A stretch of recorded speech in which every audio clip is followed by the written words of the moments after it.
Well, hello. Welcome to Super Soldier Talk. I am James Rink, the host of the show. I was also used in these projects, but today we're going to be focused on Lucas Creighton. How you doing today? I'm doing well, James. Um, did I say your name right? Yeah, no, it's fine. Okay. Lucas Creighton. That's the official title. Okay, great. Welcome everybody in the chat. We were a little delayed here today. I was trying to get this artwork to look great. Do we look great today? I'm hoping you would all agree. You look great. Oh, well, you're all looking great here today because we've got It's some great information about the future and current events. So let me go ahead and let's go over a little bit more about Lucas because he's been on the show before. Last time he was discussing some of his SSP experiences, but today we're going to a situation update. So Lucas Creighton is a Pleiadian starseed ambassador and Earth researcher. He is getting recalls versus through his dreams, visions, and meditation, and he's been working with others in the super soldier community to help uncover his memories. He has a laundry list of altars that includes ICC, IDARF, Umbrella, Nacht Waffen, Solar Warden, Shaw House, etc. His most important altar of note is the one who was aboard the USS Franklin, working under Commander Fritz.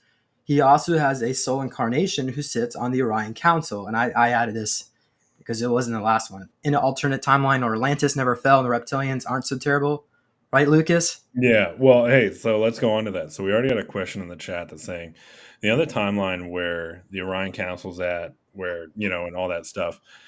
They're asking why that is. So what I got from Raz. So I've got this incarnation reptilian on the Orion Council. What I got from him was that oh man, so this is a lot. So there's a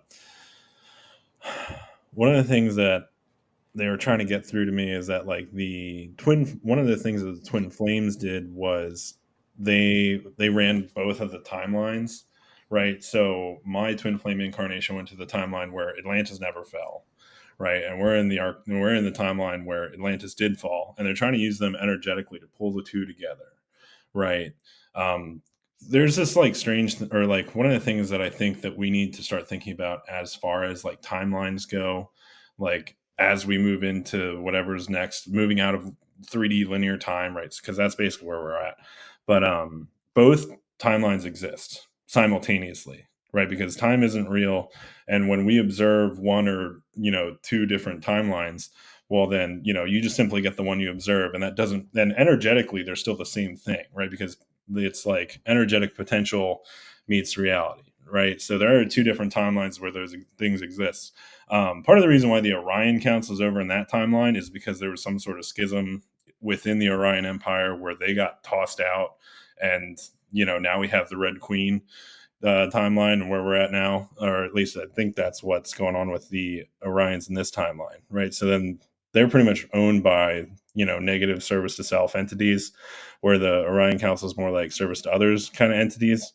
Um, and so basically they're kind of a council in exile is my understanding, right? So why are the reptilians so terrible in this one? I'm not exactly sure. It's probably because of the AI black goo stuff, because we talk a lot about that, and that's definitely a part of it.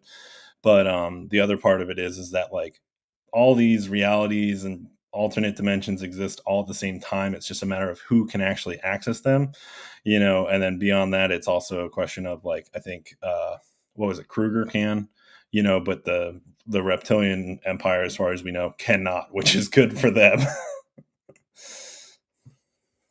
Wow, thank you, Lucas. So certainly, the multiverse is very complex, and we have a lot of us are on all these other alternate timelines, and I would say probably the majority of our audience members have served in these projects.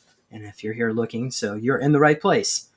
So thanks again, Count Coop and Blessings. I appreciate that. Spiritual Drip. Let's see here. Ask Lucas, do they have a time watch that you can touch and push a button similar to your Apple Watch? I don't know. I couldn't tell you. I'd assume that somebody does somewhere. It's just a matter of where and who. I assume that kind of technology is very deeply guarded. I've never seen anything like that myself. However, I've had a lot of dreams in which I do like time loops, Like that's a big one for me, where it's like you run the scenario over and over and over again. So you do it this way, you die. You do it this way, you die. You do it this way, you die a lot. And you keep doing it until it works, right?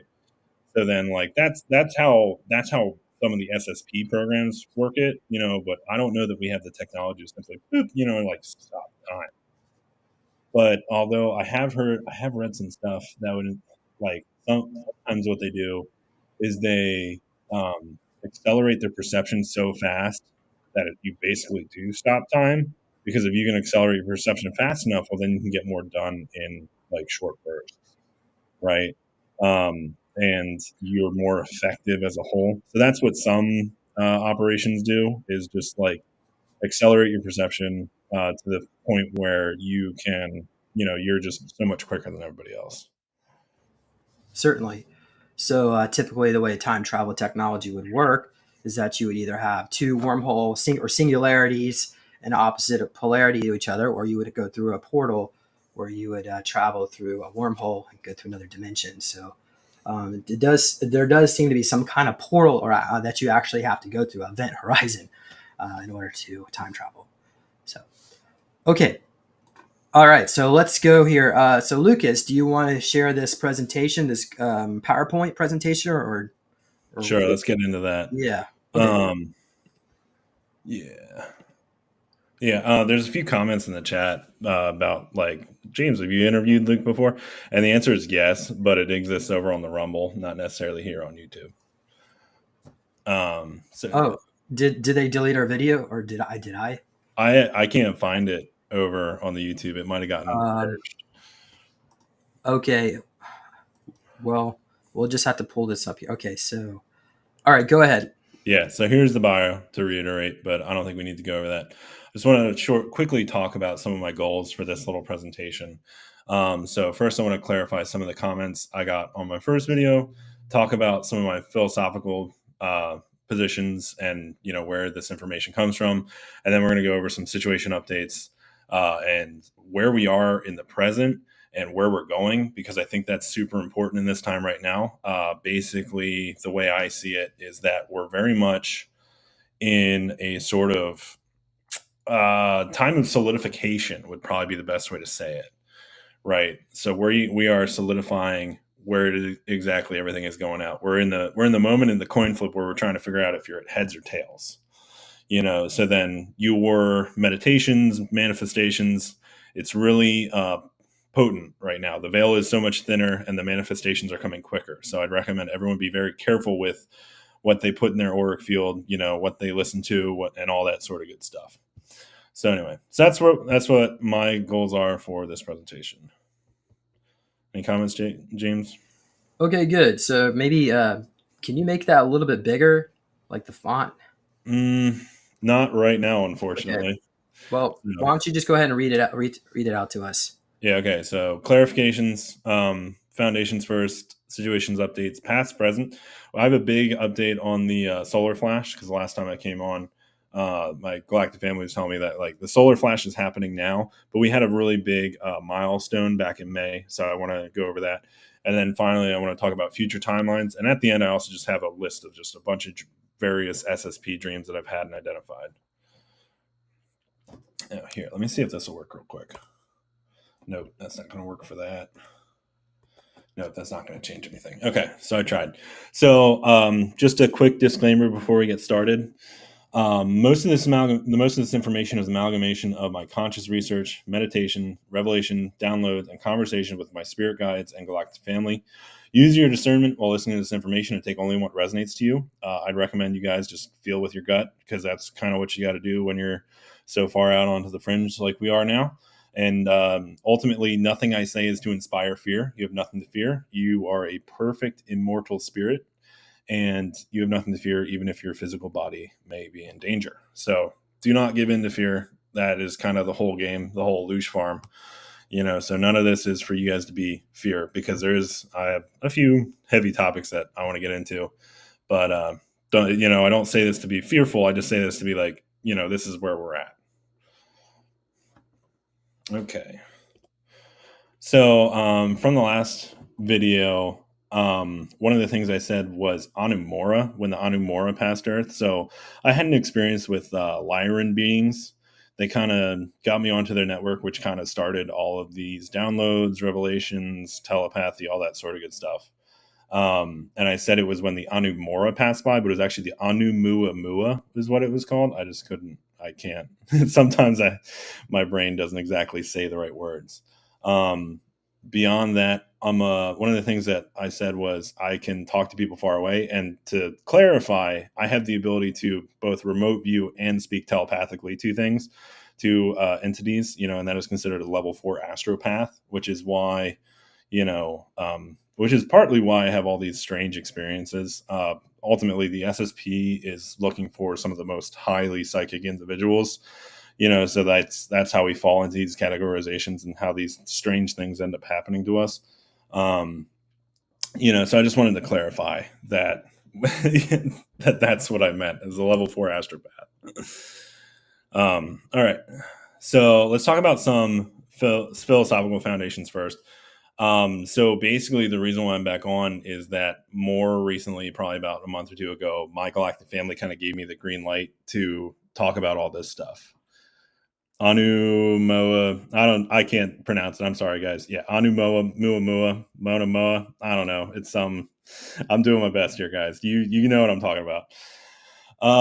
So my galactic family gave me the green light to kind of talk about some of this stuff. Most primarily, I'm talking to my galactic family from the Pleiades. My mother's from Alcyon, my father's from Maya, all that sort of good stuff. Another one of my main sources is Raz the Reptilian from the Orion Council. His full name is Razmininen. If you see him channeled somewhere, you'll know. You'll probably see him more often now that I've said it. That always seems to happen. Also started to talk to the Mantids more often. The Mantids reach out to me quite a few times.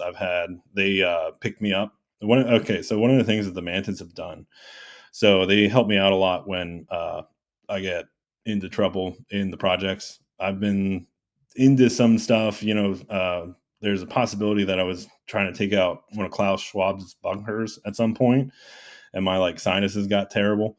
And they tend to pick me up and repair some of the damage that happens to the physical body. I've definitely been shot with radiation weapons just on the beach because the SSP hates its people. But anyway, if I have a terrestrial source, I will cite it. A lot of this stuff they kind of just lead you to, because a lot of them don't necessarily want to just reveal things to you. They want to just sort of make you do the research. So a lot of this will just be itches and inclinations, and they'll send me things and I'll just get on to a very interesting rabbit hole for a while. Then I won't really know why that's important. And then this will connect to that. And, it all ties together. One of the philosophical principles that I think is very important is that God works all things together to great good, right? Because ultimately all this stuff is to help this timeline spring from its basically enslavement. That's a lot of what the star seeds and the super soldiers are doing, right? Because if what was it? Johann Fritz said that the old man picks a lot of people just for their slavery in the past life, their inability to listen to people when it comes to kind of command, and their instinct for rebellion a little bit. And that's so very much of what all of us got when we came down here, because, we just don't want to listen to the mainstream sources. We don't want to listen to pretty much anyone and, push through on our own. So, that is a lot of what we're doing down here, is basically bringing the revolution to light down here. And part of all the craziness that has happened over the last 4 years is simply the darkness can no longer hide in the shadows because of the amount of light that's pouring in via the solar flares, via the increased light in the collective human consciousness. One of the ideas in the Pleiadian Bringers of the Dawn book by Barbara Marciniak was literally that information is a part of light, right? So simply you and I having these kinds of conversations is still super important, bringing these kinds of things to light, because every little bit of information helps, right? So that's why I'm kind of here, is to spread some of the information that I've been getting from some of the bigger sources, or from my sources, to see if that'll resonate with some of you guys. And anyway, so we'll get into it. One more little philosophical foundation thing. One of the things they've been telling me a lot is as above, so below. And like, so that's vertically, right? As on earth as it is in heaven. It's a nice little 2014 horror movie. It's not particularly like relevant to anything, but it's a good watch. So that as above, so below is one of these esoteric concepts that they've been trying to get to me. And it's important because the horizontal version of that is as within, so without, right? So James, you look great. You lost a ton of weight. You're looking good. Like I'm trying to get my life together, trying to get better. And as you heal more internally, your external reality will heal more as well. Right. And I think that's so important. And that's kind of where we're at. Because one of the other things that they've been telling me is that like humanity is going to start to heal. So as support to as above, so below, as a philosophical principle, these are super interesting. So hopefully you can see those pictures there I have. So the top one is a hologram of a single photon, right? So they tried to basically get record what a single photon looks like on a 2D plane, right? And it's an iron cross, right? And you're just like, how did they know? How did they know? They knew, right? And then the bottom picture is a picture of a yin yang, right? Which is that's a picture of quantumly entangled photons, right? You're just like they knew, someone knew, and they put it in symbology, and it's been carried all the way to today, right? So these are just two great examples of just sort of how things are true on the micro, at the quantum realm, at the very smallest levels of our existence, is also true at the higher levels, right? So this is just our level 3D reality right now, right? But it's also true at the 5D and even all the higher dimensions, right? So all these things are true all the way up and down, right? One of the ideas they've been trying to get to me is basically like all this is just opportunities for growth. All these things are just catalysts, and like a lot of the SSP people just carry around a lot of trauma, and honestly, right now, all we can do is just sort of do our best to work through it and heal it, and that just does so much more than, or it does a lot, right? Because you're serving in one of the ideas is at a high enough level, service to self is service to others, right? So you healing your own trauma and not creating more traumatic experiences with others, then therefore is a service to others, right? Once you get past, I think it's past the fifth dimension is what I've picked up, what they've been trying to tell me.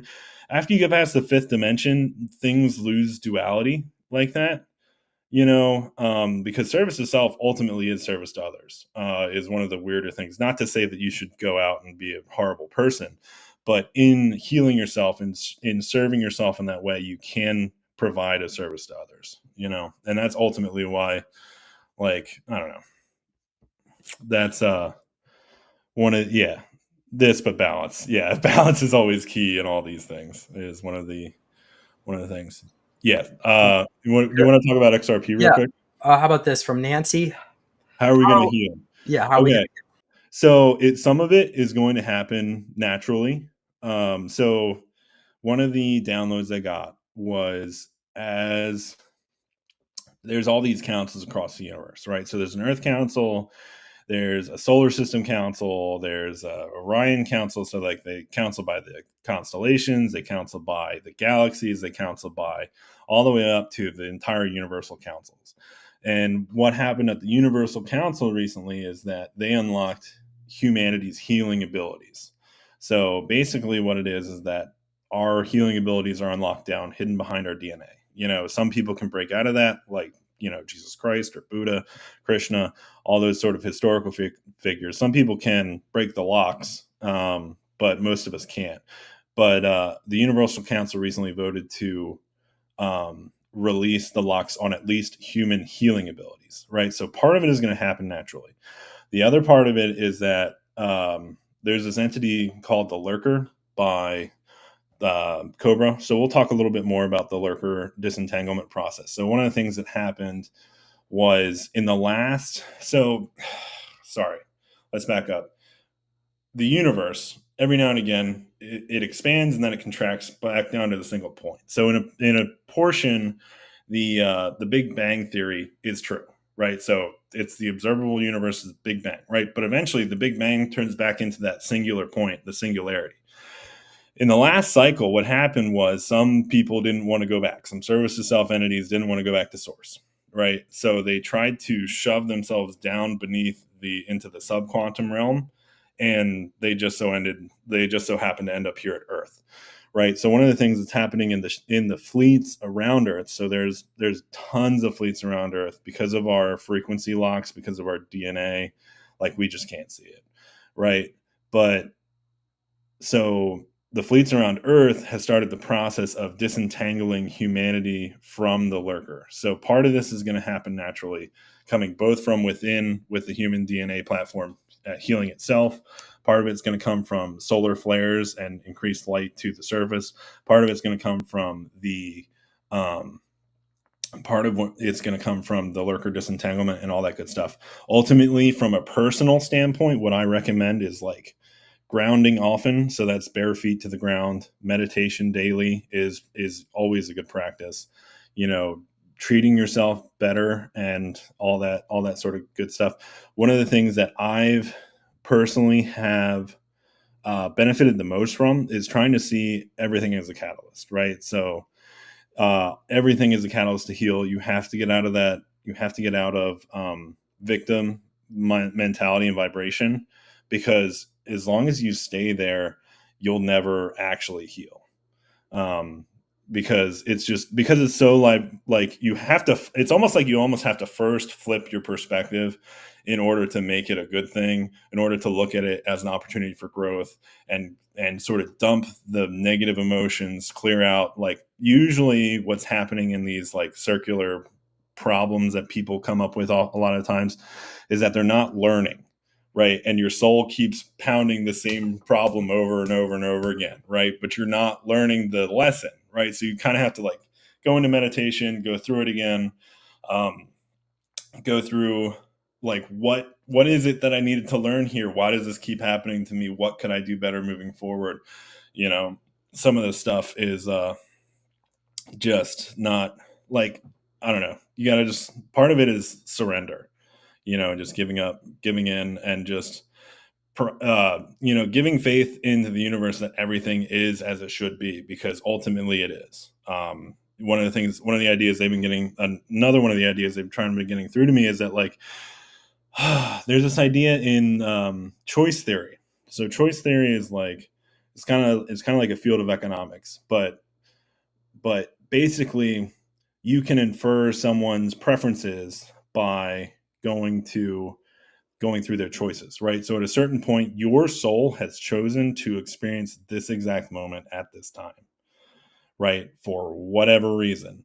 But like you keep waking up here every day, you go into meditation, you stay here, and you don't get to leave, So at some level, you made the choice here to go through this, right? So within that, it's like, well, your soul at a higher level has chosen that this is your best timeline. Okay. So like within that, you need to figure out, why are we here? So I'm trying to provide some of these whys within this conversation.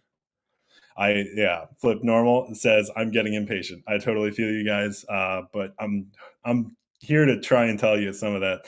We're almost done, guys. We're almost done. Like I feel you all so hard that I'm just so over this place, but we're almost done. So let's move further to the conversation. All right, great. Yeah, just really quick here. Oh gosh, Nancy, let me get that down here. I'm gonna put Jared. There you go. Did you have Okay. any question? Yeah, look. So we have obviously, so photons resonate with the are basically Nazis, essentially, and are It's strange. I don't want to say that they're a force working for the light, but I don't know. We just don't. Like so much of our history is so wrong that we just have no idea where we actually are and what actually happened. All right, and then we also see the yin yang symbol, so that would be symbolizing chaos and order, but quantum entangled photons. So those are what, from two different dimensions? I think it's just sort of a visual representation of what quantum entangled photons look like. Okay. And it is also a balance of the divine feminine and masculine. Very good. Okay. So is there any more slides or? Yeah, there's more slides. Oh, Oh, so past and present, right? okay. So part Right. of like what I wanted to do is giving everyone an idea, like where we actually are and where we're going, right? So this part of this presentation is going to be like, where are we? Where have we been? Like, in order to understand history, or in order to understand where you're going, you need to understand history. So this is my best estimation of where we're actually at. Okay. Okay, so like it's a little dramatic, but basically the end is nigh. From the cabal, they believe that we're in the end times, right? So they're setting up statues at the UN that looks like the end times beast from Daniel 7 and Revelation 13. The Olympics recently had behold a pale white horse from Revelation. So one of the ideas that they've been trying to get through to me is that the so we're not actually in Revelation where they think we are, but we might be in Revelation as far as Christ might have already come back, the 1,000 years of peace already happened, and then Satan was loosed upon the earth to seduce it, right? So those are some of the scripture that has been specifically like already fulfilled in a way, right? So the Cabal wants you to think that Revelation hasn't actually happened yet. There are some people who there's a skilled group of remote viewers, psychics, and whatnot that I follow often. And one of the things that they posited was the end times might have already happened. That the 1,000 years of peace were the period after the fall of the Roman Empire through the Dark Ages. They fabricated history, Tartaria, all that good stuff, right? And added time to the So it calendar. really wasn't the Restarted dark. the clock. Yeah, I'm but it sorry. really wasn't the Dark Ages because it would have been Tartaria, right? Yeah, so Yeah. that might actually help fit into Tartaria, right? Because within the 1,000 years of peace, we could have had Tartaria. We don't even know, right? And they just wiped the calendar and all that stuff. So basically, the main point is that we don't know our history well enough to know whether or not the end times are coming or they already happened, right? You understand what I'm saying? So so let me roll back and get through all the stuff on this page. One of the ideas they've been trying to tell me is that basically the contract for the Cabal's ownership of Earth ended in 2012, right? And these transitions were supposed to occur in 1996, 2001, 2012, 2020. Like we've been trying to get out of this for so long. And just like you were talking about, James, with Nasara, they tried to launch it, I think, in 2001, and what happened, right? 9/11. Yeah. So like we've been trying to get out of this. We've been trying to get out of this simulation for forever, right? And now this is like I think we're just at the point where they can no longer hold humanity back. Right. So let's see what else do I have here. Yeah, Cabal ownership is almost over. All right. Yeah, we'll get into some of that other stuff. Um, I have had a lot of specific visions and experiences telling me that we're headed to the new Earth. So this new Earth stuff has a lot to be, or from my experiences, has a lot of credence. I'm not exactly sure. You know, we'll just get into it. So the end is nigh. So here's some of the scripture to support this being the near the end. The last days shall come, for they shall be lovers of their own selves. If that doesn't describe this time, what does? This situation will get better as the lurker continues to get more and more disentangled. The sun shall be turned to darkness and the moon to blood before the great awesome day of the Lord comes. I have a whole section on that. One of the interesting things with that is that what Daryl said in I think it was an interview. I think it was with Saint Olga. There were some great interviews with Saint Olga 69 on YouTube with Daryl. He asked a lot of great questions. I think they have recently gotten scrubbed because they didn't like having those out there. But anyway, What he said was he observed what was it? Basically an ascension event, right? So they keep us locked in the 3D environment with the sun being locked at 3D, right? Because there are 5D creatures in the inner Earth right now, right?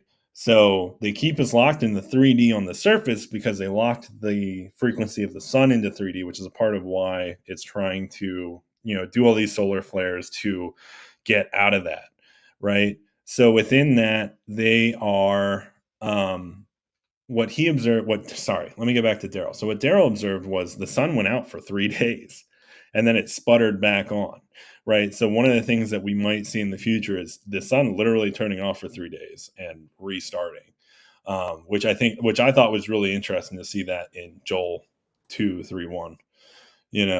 Revelation. Behold, I will make those of the synagogue of Satan say that they are, juice, but are not, and lie. Behold, they will come before your feet, and they will learn that I have loved you. Right. So a lot of our dark controllers right now are controlled by the reptilians, and they cluster around a specific ethnicity. Surprise, surprise. I You need to remind a lot of people these days of just where we are with that. And so then in Acts also we have God declares, I will pour my spirit out on all the flesh, and your sons and daughters shall prophesy, and your young men shall see visions, and your old men shall dream dreams. So as a part of just sort of my galactic downloads, they made that verse very important to me. And I apologize for using scripture because I know that a lot of this stuff has very specific and negative connotations for a lot of people. But at the same time, it is a very useful lens through which a lot of Americans still see. So like I do believe that the Bible has a role in truth. There is a lot of truth buried within it, but the way that it's expressed in just sort of modern religion isn't necessarily correct. But that part there with your young men shall see visions and your old men shall dream dreams, they were like, that's you all the way up and down, right? Because it's like you're young and yet you're old. Like it's the irony of having done a 20 and back where you're both young and old all at the same time, right? So I've both seen visions and I also dream dreams all the time, right? So that one was very important to them. So yeah, thank you. Do you think maybe a giant mothership goes in front of the sun, or maybe they say the sun is a portal to other suns, so maybe Yeah, that system temporarily resets? I guess maybe. for the 3 days of darkness. I don't actually know. One of the ideas that they've started to get like talk to me a little bit about of like, so is there's a possibility that solar eclipses aren't necessarily what we think they are. There's a possibility that the sun has a just sort of a basically not lit pair, like we're actually in a binary star system but the other star isn't lit, and when we have a eclipse, that's what's passing in front of the sun as opposed to the moon, right? Because we're just told that the moon passes in the front. You can't actually see the moon because it's just a black disk, right? So as far as 800-foot long motherships going between us and the sun, that's always possible. I know that there's significant number of motherships in the solar system right now. So it's all up to you guys. I don't know. All right, well, let's go to the next slide. Right. So the blood moon. One of the interesting ideas that I came across was, and you guys might have seen it in the reels, is that the Earth is turning to blood in a very strange way. So basically, what's happening is that they got this really nice picture of the moon here on the right, and what that was revealing was that there's rust on the surface of the moon, right? And when this rust is starting to happen is it's exposure to oxygen and water, right? And what it's called is hematite, which comes from the Greek word hemia, and an example of that in the English language would be hemoglobin, right? So basically, the Earth, the moon is quite literally turning to blood, right? Hematite, and so in addition to the blood moons that you might see in the sky, it is also just turning into blood, in a kind of way. Okay, thank you. All Sorry, right. I'm getting distracted by the chat. I should probably just ignore it. Yeah. So we were talking about Nibiru. Could it be Yeah, Nibiru? Nibiru is a possibility. That's starting to go more Well, mainstream lately. I was talking to Jimmy Payne about it, and he says through his time travel tours, he says Nibiru comes around 20s, the early 2060s, and when it comes, he said that the tide between the ocean between Florida and Cuba just moves because the tide is so high. It shifts the water, then it shifts it over Florida. So, Okay. so if you have property in Florida, you might want to move. But by Yeah, 20, well, so there's actually a lot of Atlanteans in Florida right now, because from what I understand, the one of the hot spots for Atlantis was in the Bermuda Triangle, and so within that, the part of the reasons why everyone disappears in the Bermuda Triangle is because of there's one of those super energetic crystals that is down there that is causing the basically the veil to be thinner energetically. Of course, I don't exactly know how or why, but a lot of people are being drawn to Florida for that purpose, something with energetically connecting to Atlantis in that way. I don't exactly know, but that's one of the things that they've told me. right. So certainly we shouldn't be abusing crystal technology. It's not repeat the mistakes of the past. So let's go on to the next slide. Yeah, so like I don't know, like I wouldn't like don't worry about any of this stuff. If something catastrophic happens, you'll either die or you'll be in the right place. It's not a big deal. Don't worry about it. So I've had quite a significant number of New Earth experiences. So one of the things that happened to me, so this was on 2/2 of this year. Um, what happened is that I was laying in bed, just in the morning. I would routinely wake up at like 4 in the morning, right? I was going through a dark night of the soul, and this is one of those occurrences. So I'll just like put on an audiobook, listen to it as I attempt to fall asleep again.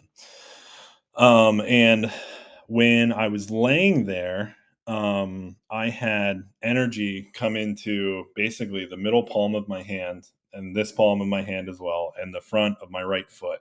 And I was like, oh my God, like I know what this energy is. This is the literal Christ, like the Christ consciousness coming on to me right now. And so then right during at that point, the my audiobook starts playing this section in Revelation from Dolores Cannon's Convoluted Universe, Book 2, right?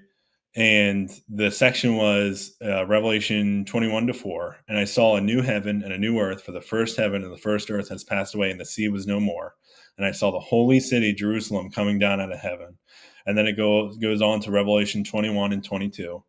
And the city had no need for the sun or the moon to shine upon it, for the glory of God gives its light, and its lamp is the Lamb.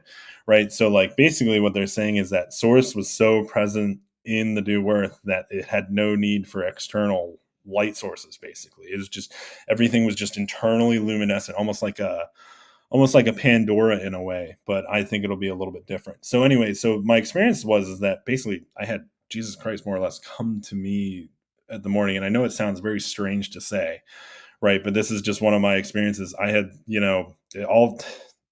I'm sorry, it's just my experiences, right? So then like I started to get into all this new earth stuff, and they had me research more and more of it. And then a few months later, I literally had a vision of Jesus. Like I was in a row of, so it was like a semicircle of saints, right? There's a semicircle of saints, like maybe 50 people all up in a semicircle. We were above an island, and we all had our hands out like this, like we were raising this island out of the water, as if this team of saints was working on manifesting the new earth in the 5D reality timeline. Right. So that's just what I saw, right? I can't can't really cite any sources. That's just a vision that was given to me. And a part of that is just energetic bridges to the 5D reality, which is coming very, very soon. So I guess I work with Jesus in a higher dimension. I assume a lot of people do, and I wasn't the only saint there. It was just everyone was like dressed in white, right? Everyone was dressed in white. The only color I remember seeing on the people is, with Jesus with his typical red sash,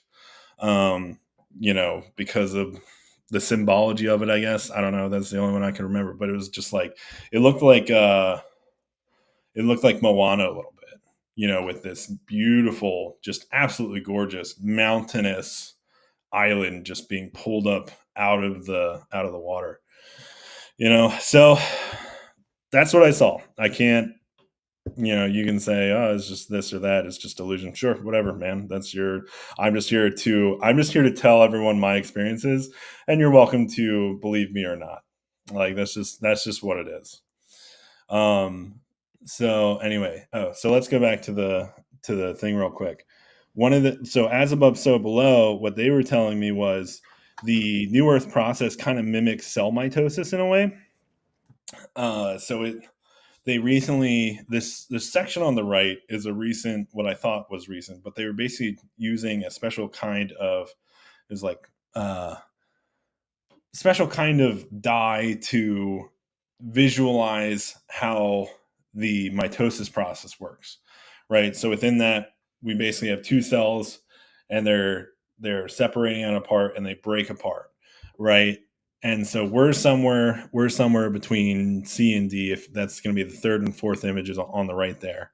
We're somewhere like that, and as above, so below. Is the New Earth is basically like cell mitosis, right? So then what's going to happen is, as like, we're basically, if we're at C and D, we're still like sorting out more or less, with this last 4 years.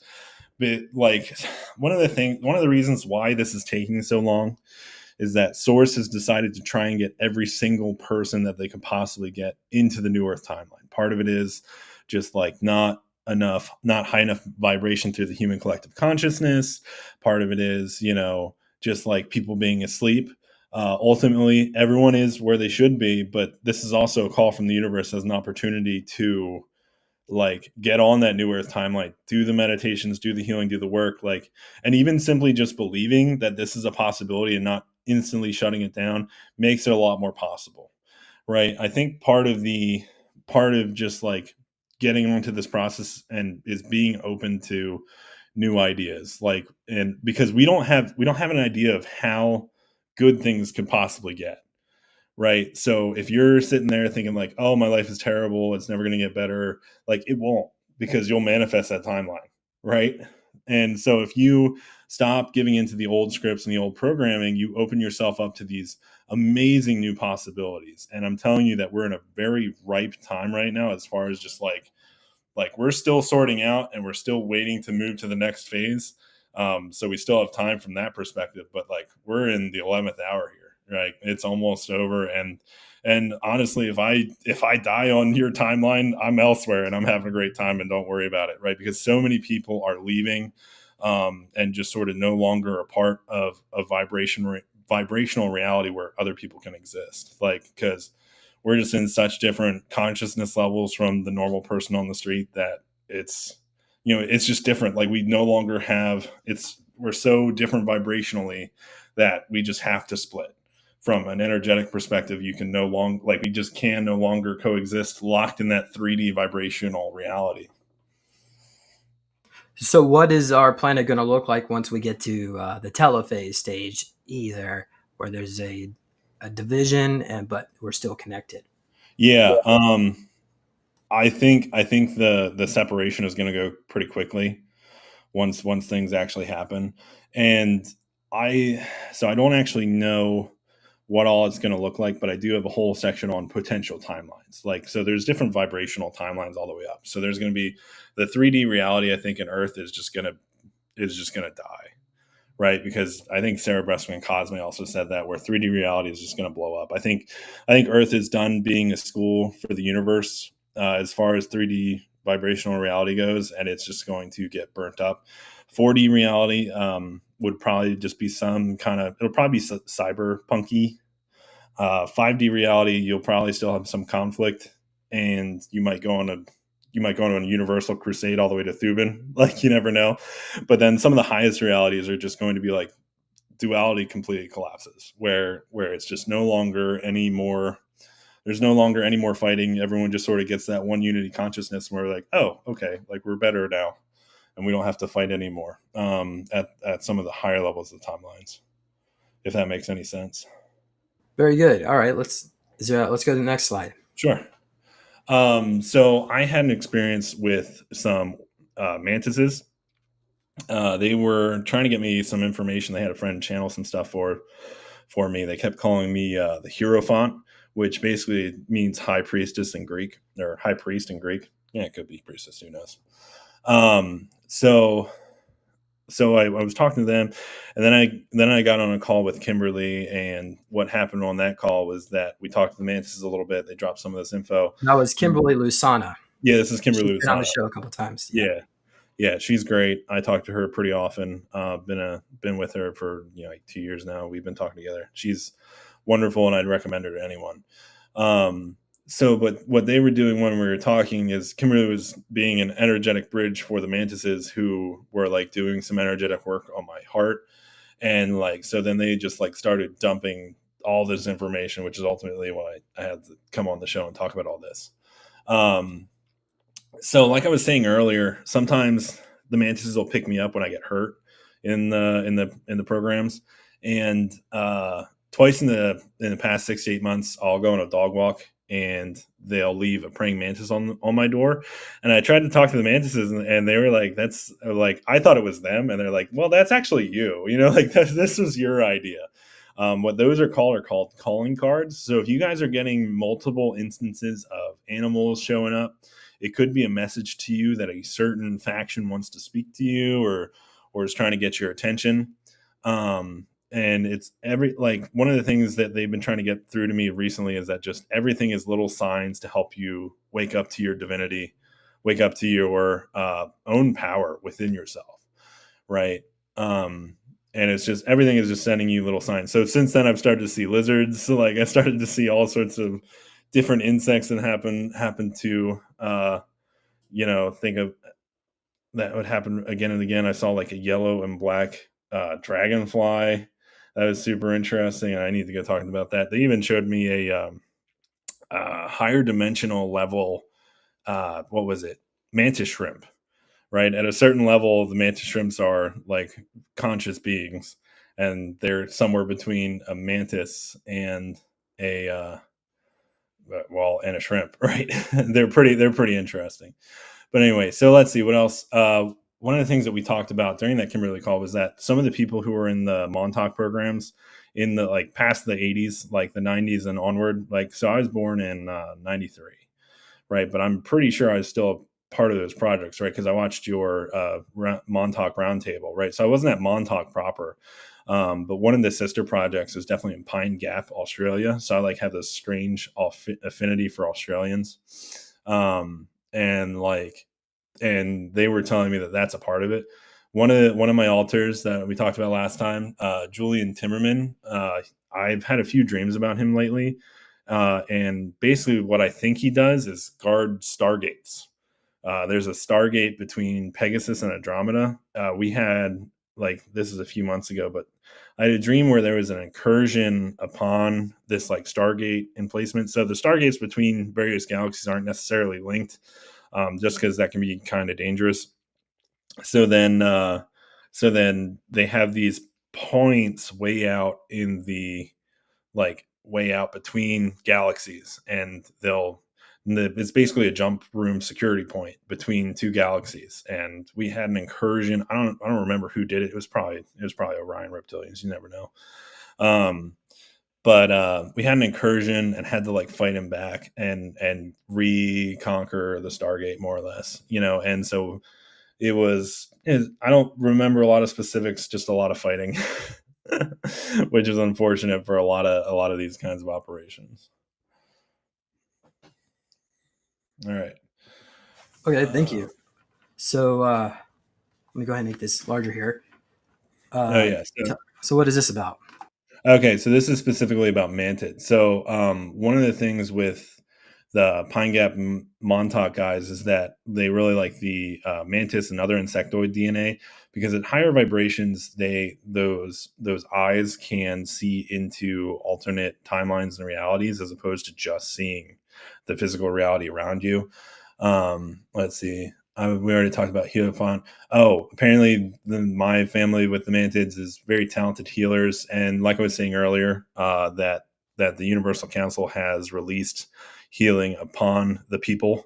Your innate healing abilities are going to start to get reactivated and should help us as we incorporate more light to get out of here. Like I said, worked on a huge download in my heart chakra, so we got that through. Okay, so one of the major events that happened recently is in May. From May 3rd to May 9th, we had 82 notable solar flare events. This resulted in, we also had 8 X-class flares for a peak of X5.8. And they were all Earth facing. So this resulted in a huge, oh good, I do have my mouse. This resulted in a huge solar storm. So what this is from the NOAA Solar Storm Registry. This is basically how we measure space weather. And this is a KP9 and basically 10. The solar winds were so strong, it got to the point where we almost lost our magnetosphere.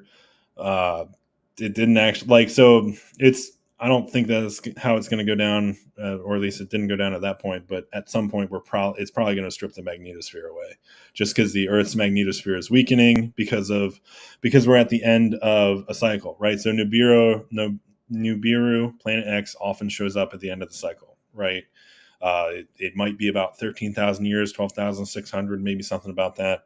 Or some of the time periods at the very least we're at the end of the Mayan calendar cycle. We know that, right? And so within that, we're basically in the Kali Yuga, the time between just sort of all this craziness going down.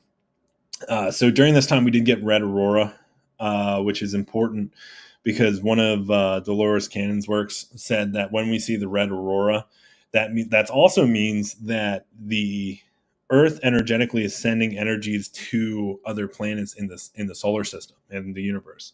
So Sol and Earth are connected to stargates in Alcyon and I believe Sirius B or A, one of those guys.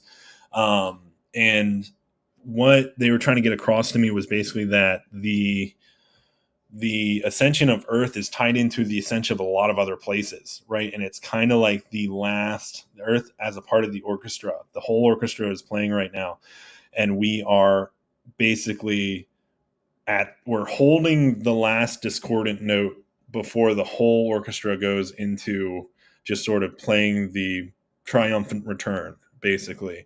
So once that note gets resolved, then everybody else gets to go up. And so the example they used was the Nessun Dorma, thing that was played at the Republican convention, where he just holds that really nice high note, and then it just resolves into the da da da da da da da da da da. And so that has been one of those very important energetically things. And you should probably take a look at that, because where that comes, the reason why the Nessun Dorma is important is because it is a part of the scene in Sum of All Fears, the movie, where basically the overarching plot of Sum of All Fears is a very Q-coded movie. Oh, sorry, excuse me, 17. But they basically, was a false flag on American soil, and that song is played while all the traitors get cleaned up. Right, so we're very close to that. And so the reason why this solar event in May is so important is because that was the first marker of the Great Awakening. Okay, so the 17 team, they use a lot of the Great Awakening sort of messaging. My solar family, my galactic family, is telling me that this was the starting gun of the Great Awakening. So that's where we're at, right? So I don't know about you, James, but I have had conversations with people I never thought I'd have over the past few months. People are more open to very much stranger ideas, than I've ever given them credit for. Even I have become more open to these kinds of ideas, and the veil is significantly thinner than it has been over the past few months. Have you had any experiences like that? Well, my family is very ingrained in that Christian matrix religion. Um, I did. I remember talking about Mandela effects in the past, and I did mention it again recently. I didn't get as much roll of the eyes, so I think That's good. that's good. Well, maybe not your family, but maybe friends that you haven't been able to have a conversation with. Like, that's what I've been experiencing. I don't know if you and the guys in the chat have had similar experiences, but like, I truly believe that we're in the middle of the Great Awakening here. So within the Great Awakening, one of these stories that they found for me was this one guy I found on Four Leaf Clover site, 4chan. But he was saying that there's going to be two solar flashes. The first awakens the super consciousness, and then the second, much larger flash is a cataclysmic that triggers metahuman mutation. Right, so that's basically the restoration of the 12-strand platform that the human DNA platform is about.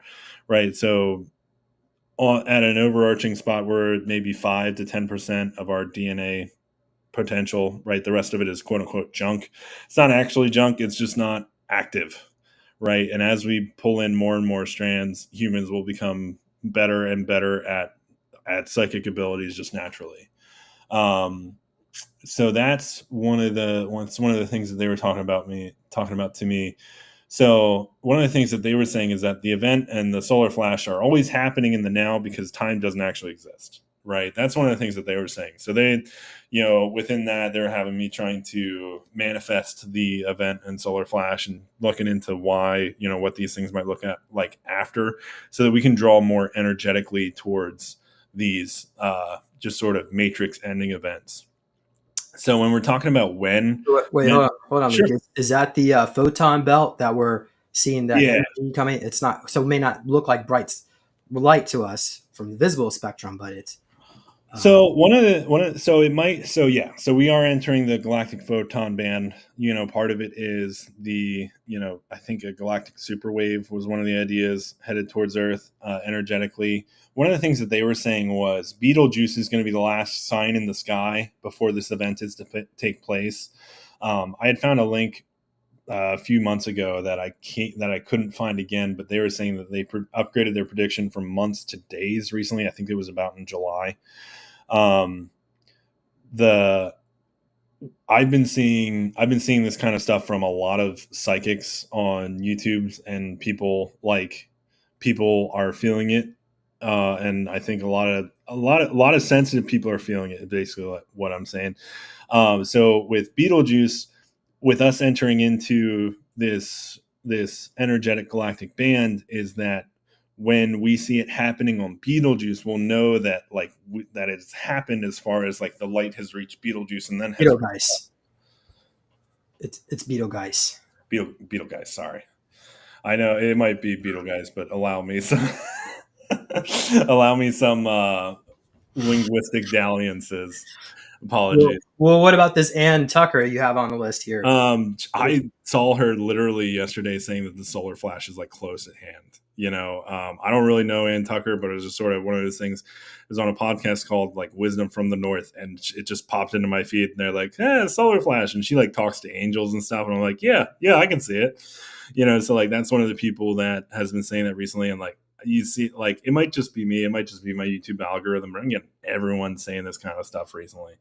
So, yeah, I mean, you guys feel like, if you feel some truth to this information, ask your guides and source for signs. Like, if you ask for signs and you get them, then you can feel like you're on that timeline, right? But if this doesn't resonate with you, that's perfectly fine, right? This is just what my guides have been trying to get to me and what they put on my heart to share with everybody else, right? So basically, from my perspective, I'm more or less on these timelines, and I just wanted to try and share these ideas with you guys in the chance that I might also be able to get more people onto them and more of these ideas into the collective unconsciousness to manifest these realities in which we just break out of the matrix and we're done. And I think that's our most important, highest mission from that standpoint. Okay, well let's keep the ball rolling here. We're about halfway done. Yeah, sorry. All right. So, the Great Awakening.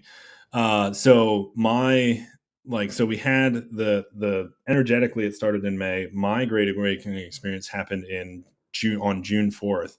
So what happened to me is I saw about 3 to 5 flashes of light. So we were just sitting in our bedroom. This was me and my wife. So I actually had this experience with my wife. I'm not necessarily going to bring her on to verify this, but I did. It was recorded by at least one other person, right? So me and my wife were just sitting in our bedroom, and we just saw flashes of light cross our vision. So I don't know if you guys have had this happen to you, or if it might happen to you in the future. This might be one of those things, right? So we just had flashes of light, and we're like looking around. We're looking around the room trying to like identify where this light source is coming from. We look outside. We're like, did a truck pass by? But we're like, well, that doesn't make sense, right? So we just had flashes of light. That morning I was just like, I was just awake as I'm wanting to do. And someone telepathically came in and said, "It starts today, Creighton." And I'm like, what? you know? And so that very day, I'm just sitting with my wife having coffee, get like 3 flashes. She got like 5.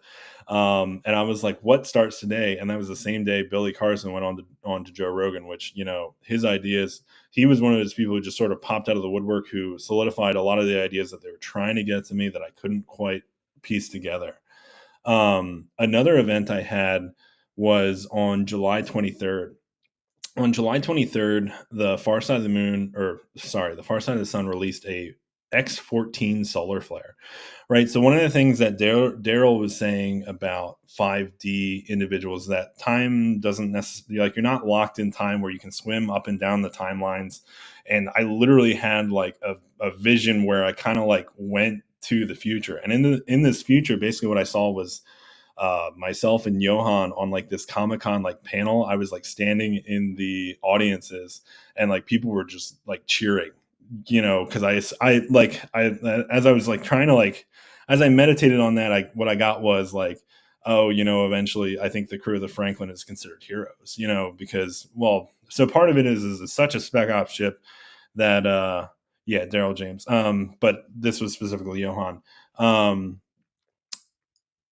Sorry, lost my train of thought. But so I think the crew of the Franklin, because they're so psychically gifted, they take on so many of the special operations, and because we're all so psychically gifted on that ship, either something happened to us while we were out there, like we just got hit by a lot of light, and that somehow woke up the people who are on that ship in the 3D Earth, or maybe that's just sort of how it's supposed to be, anyways.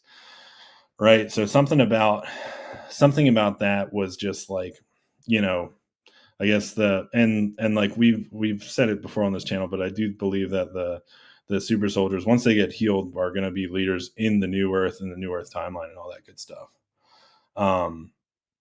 Energetically, what it felt like on my end was just like chills. You ever get that? It's called frisson by some people, but it's just like when you hear like really good music, or just like see a really good movie. Um, yeah, Billy Cooper's great. Excuse me, but like when it was like that, plus like a hot flash. I've never experienced a hot flash in my in my life, but that's what it felt like. Where it was just like it was very hot internally. So it was just like chills and then hot, and I was like, wow. And then I was in this vision, because I was honestly thinking about like at the time I was listening to the Journey to Truth podcast guys, and I was like thinking about my own experience, and I was like, why did I even go on James's show?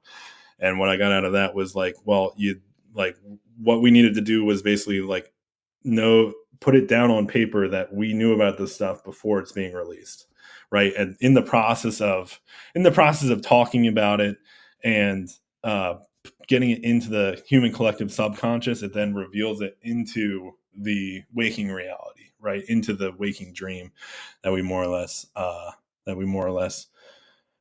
a part of here. One of the things that they wanted me to put on this slide was, if you're still having back to school dreams, they are generally lessons on the astral and higher planes, because that's a lot of what's going on right now. Is a lot of higher dimensional philosophical lessons. I still get a lot of back to school dreams.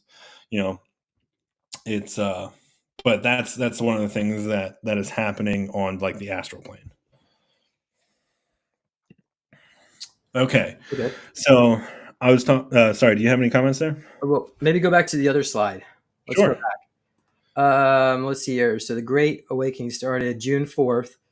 So what happened on June 4th? So on June 4th, that's when Billy Carson went on to Joe Rogan, right? Which is just sort of like big because Joe Rogan is one of the biggest people in the podcast space, has millions of listeners, right? And all of a sudden, all this esoteric knowledge gets dumped on Joe Rogan. So like that's a sort of sign or signal that the human collective conscious, or well, actually consciousness, is in a place where it's more ready to accept those kinds of ideas. But this is like the so first we have the energetic event that happened in May, right? So that's the start of the Great Awakening, but then it coming into our consciousness then started in June, right? So it's kind of like a very long and drawn out process of the Great Awakening happening through all this time period. Okay, great. Let's go to the next slide. Great. Um, so another idea they've been trying to get to me is this lurker disentanglement. So Cobra, some people like him, some people don't. I totally get it.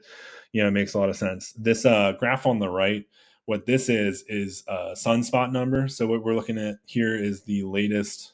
Right there is the last solar peak. Here's the solar peak in 2025. This is basically an average of what we usually see. This is a sunspot count that we've had recently.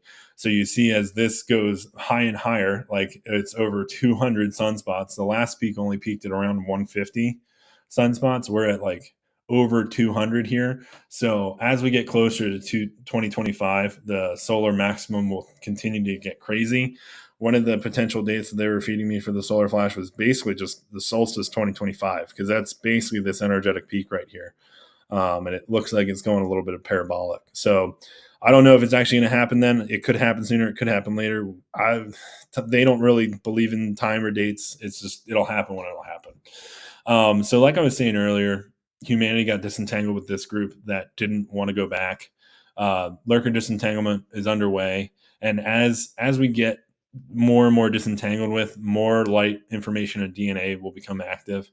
Like I said before, humanity got healing unlocked by the higher Universal Council. As things get better, they will continue to get better. The solar flash, honestly, it could happen tomorrow. It could happen in 2025. It could happen further down the timeline in like the 2030s. Like I don't actually know. I can't tell you. I just feel that we're very, very close to it. And one of the ideas that they wanted to get through on this one is that like as things get better, they can continue to get better. Like we shouldn't limit how good our timeline could get simply by the things that we're looking at right now. Just because like we don't know how good it can get. So like just don't put limits on that sort of stuff. So in your words, a lurker is what? So the lurker is basically a soul consciousness that didn't want to go back to source. Right. So, like in a mirror to the Big Bang, everything then goes back down to that singular point in the universe. Right. So it starts as a great expansion and ends as a great contraction. One of the ideas that they were saying is that like this period could possibly be the start of the contraction, as we go back to the singularity point, which is source. Right. As we all go back to one. So this group didn't want to go back to source. So then the lurker, what they did, it was a group of humanity, or not humanity, but it was just like entities that didn't want to return to source. So what they did is they tried to like embed their own consciousness at a sub quantum level, right? So they were so service to self that they didn't want to go back to source, so they tried to avoid it by embedding themselves at a subquantum level. And so part of the reason why this is taking so long is they didn't necessarily know that what this was, right? And so the lurker is basically a sole group of service to self people that embedded themselves at subquantum reality, and so that's getting cleaned up. I think you and I are on the short list of like they said they were going to do tests, but now I think they're clearing the whole thing. And I'm definitely one of those who got they had one of the test subjects for this process, was what they were telling me. Oh wow, do you get a lot of needle marks, scratches? It's more energetic. So it's more energetic. It's a lot of like, one of the things that's happening more recently is that I'll get a lot of twitches around my like big bones in like my hip, my spines, and my legs. A lot of twitches there. And what they were telling me was that it was releasing latent DNA. A lot of the latent DNA to like the third, fourth, fifth, all the way up to 12 strands. Like they're embedded within your body, but it's in the big bones. It's deep within your body in order to get it out. Like so then in meditation and whatnot and sleeping states, I'll get a lot of those twitches around those big bones releasing something. They tell me it's DNA. Okay, great. Let's go to the next slide. Sure.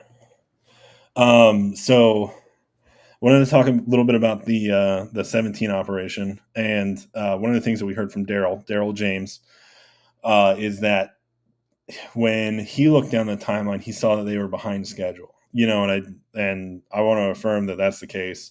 But at the same time, we're also very near the end of them being behind schedule. So one of the things that happened to me on July 15th is I was wearing the glasses I'm wearing now, and around the time that the quote unquote what happened. I don't know if are we allowed to talk about the thing that happened on the 15th, but anyway, so we'll not talk. We'll talk about it in generalities. Maybe, yeah, just don't say keywords. Yeah, let's try to avoid those keywords. So I'm going to call it the July 15th non-event. On that date, I was at a funeral for somebody else, for a grandparent. And what I felt was I got a lot of pain in my back right skull, at the base of my skull, and it was so bad I like took my glasses off, and I'm like, man, I got a headache. And then later I saw that thing happen, and I was like, it's not a coincidence, because I saw all the dioramas, and I'm like, well, he just turned his head, and that event did not hit him in the base of the skull, right? So then, like, I basically had clairkinesis, I think is the word for it. And what my spirit family, galactic family, was telling me is that like this basically secured the positive timeline for us.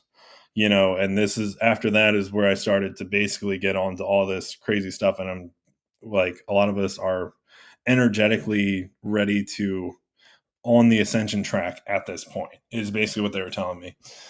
So one of the things that Daryl James, was that as they cut off the head of the snake, as they get more and more of the higher ups, the lower level guys are just going to do what they can to delay this process.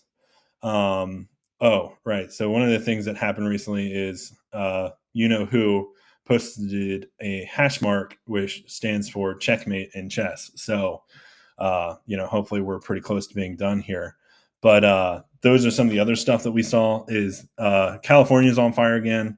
I saw a video of short where he was talking about how foreign like nationals were organizing, setting fires in California, and now the Amazon is on fire. So he was talking. Daryl specifically talked about Australia, but what my family was relaying to me is that it might have been the 13th of July. I apologize. I probably should have checked that a little bit closer. Then so things are on fire right now. So he was specifically talking about Australia, but basically what I'm getting is that these guys are trying to do anything that they can to stop. Like they don't know what to actually do, so they're just generally causing chaos. Another sort of event that happened recently is that I was made aware that like some guys just like dumped hazardous medicinal waste on the beaches from Delaware to Virginia that closed the whole East Coast beaches, right? So like they're just causing what chaos they can before they go out. And basically what I'm trying to say is that this is a sign that they no longer have leadership, and they're simply flailing and causing chaos. There was another attempt on who, and maybe even possibly a third, right? And they keep getting worse and worse and worse. But like this is basically just signs that the leadership is broken, and that they're just trying to cause as much chaos as they can. Kimberly and I don't necessarily agree on the 17 operation. She thinks it's more of an Operation Trust kind of deal, and I'm like, hey man, that's perfectly fine. But I also believe that on some timelines that this operation is perfectly legit, and it's going to get us into basically the fourth dimension as far as that's concerned. So there are some timelines on which it is an Operation Trust kind of thing. So sorry, Operation Trust is basically the same kind of thing that they did during the Russian Revolution. So during the Russian Revolution, they were like, "Oh, well, don't worry about it. We'll take care of it. Like everything's in hand. It'll be fine. Like you don't have to make any effort." And that's not necessarily what I'm saying. I'm saying like we should be aware of these timelines and meditate and raise our vibrations personally. But there's nothing that we can necessarily do on just like causing violence ourselves is not going to solve anything. Right. So then within that, like we shouldn't necessarily think that everything is in hand when we should do our work personally, but we also shouldn't sit back and just assume everything's fine. So there are some realities in which where it's an Operation Trust psyop, and I don't actually know. I don't know personally. Like I haven't seen those realities, but there are some in which that it is, and I understand why some people in the community do think that. Okay. So, excuse me, the July 13 non-event. I should have checked that a little bit better. What they were trying to tell me was this was a confluence event where sometimes where I was talking about timelines before, this was where there are binary choices. This was one of those where there's no longer binary. Like they just eliminated all the dark timelines. This event will continue to get more Mandela effect-y as we looked back on this non-happening. The details will get muddier and muddier from those who saw it from different timelines. For me, reality is getting increasingly dreamlike, and the veil is thinning significantly. And one of the downloads I got in August was my higher self basically saying, "This is as low as I can go." Right. So one of the things that's happening with the super soldiers here, this next one might actually visualize a little bit better. So one of the things that's happening with the super soldiers is that we were pulled all the way down to the bottom, right? So like the super soldiers are generally very psychic individuals, very high vibration individuals, but we're just loaded with all sorts of trauma and whatnot, right? So within that, we just go down and down and down. And like what my higher self was saying, like this is as low as I can go. Like as we make choices and we go towards the low vibration, this was as far down as I could get, right? And so with this non-event, that's something that happened on every single timeline. As you make these binary choices, energetically they still exist, right? So this is my orange path down here. So this is my linear 3D time consciousness got to this point, right? And they're saying that this confluence event will then result in everyone else going up, and it's going to leave a vibrational path. So we're way showers and pathfinders. It's going to leave a vibrational path as we ascend back into the high vibrational choices and towards like fifth and greater dimensions, right? So as we leave our energetic pathway all the way down and then go back up, it's going to leave that energetic pathway for everybody else.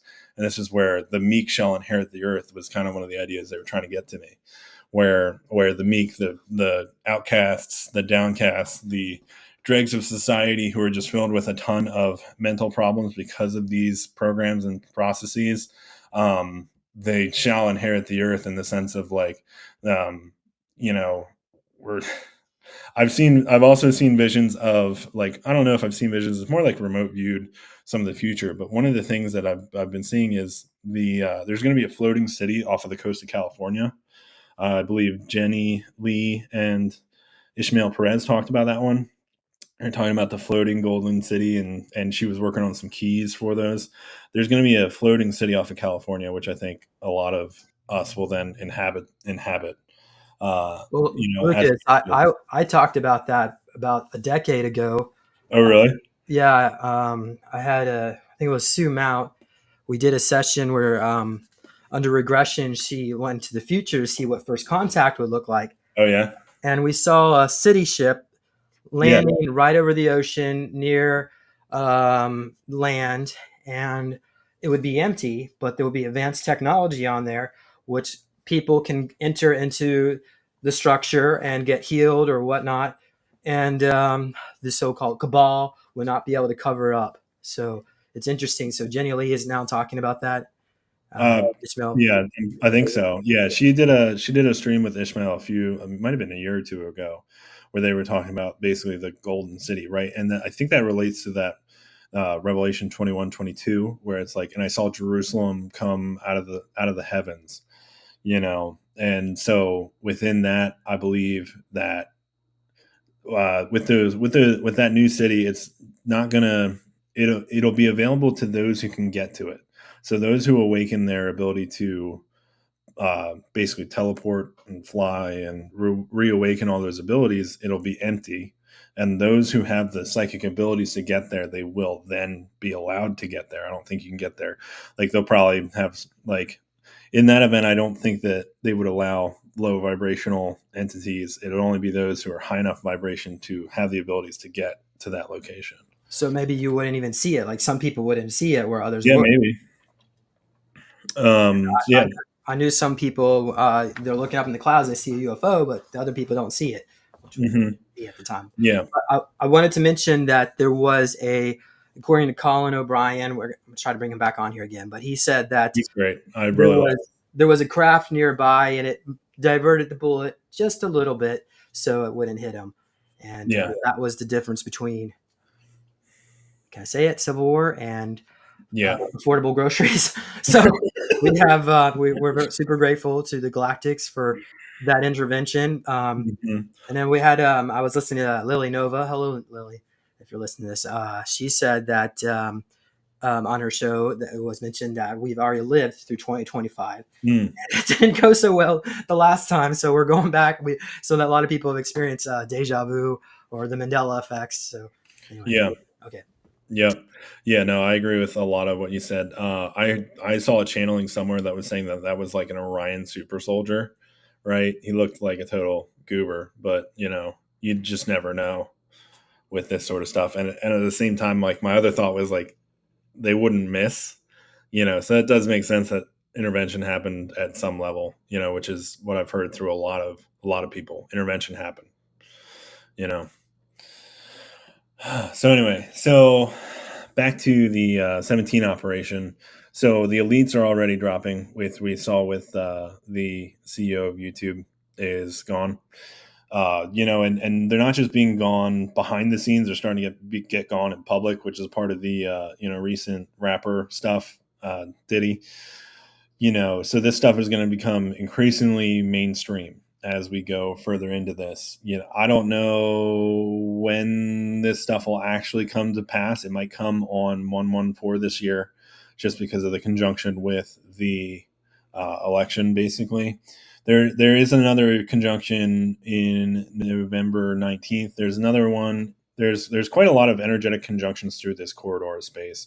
Cobra was saying that there's one with Uranus, Neptune, and Pluto conjunction in Aquarius or not necessarily in Aquarius, but there's one conjunction on the 27th that he was really interested in.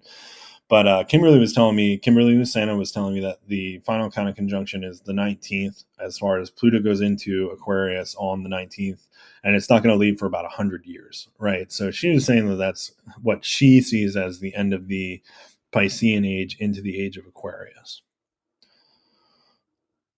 Let's see. I think we're good on that slide.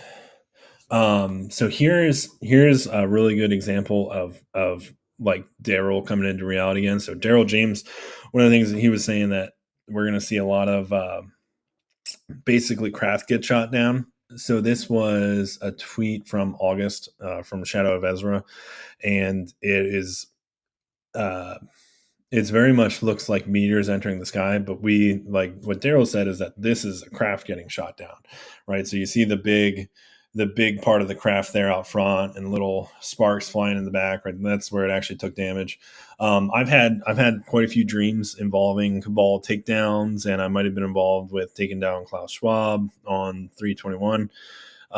Because I had a pretty bad like sinus problem, and Kimberly and I were looking at that, and she was like, "Oh, you might have been a part of one of the teams on, Anthony Zender's mission. So that might start like that might be pretty close to coming to light, because I do believe he had a health event around that time and then reappeared on the timeline. So he probably got replaced with a clone, more or less. Then let's see. So this 525 dream, uh, it got overlaid. So I had a pretty big overlay on it.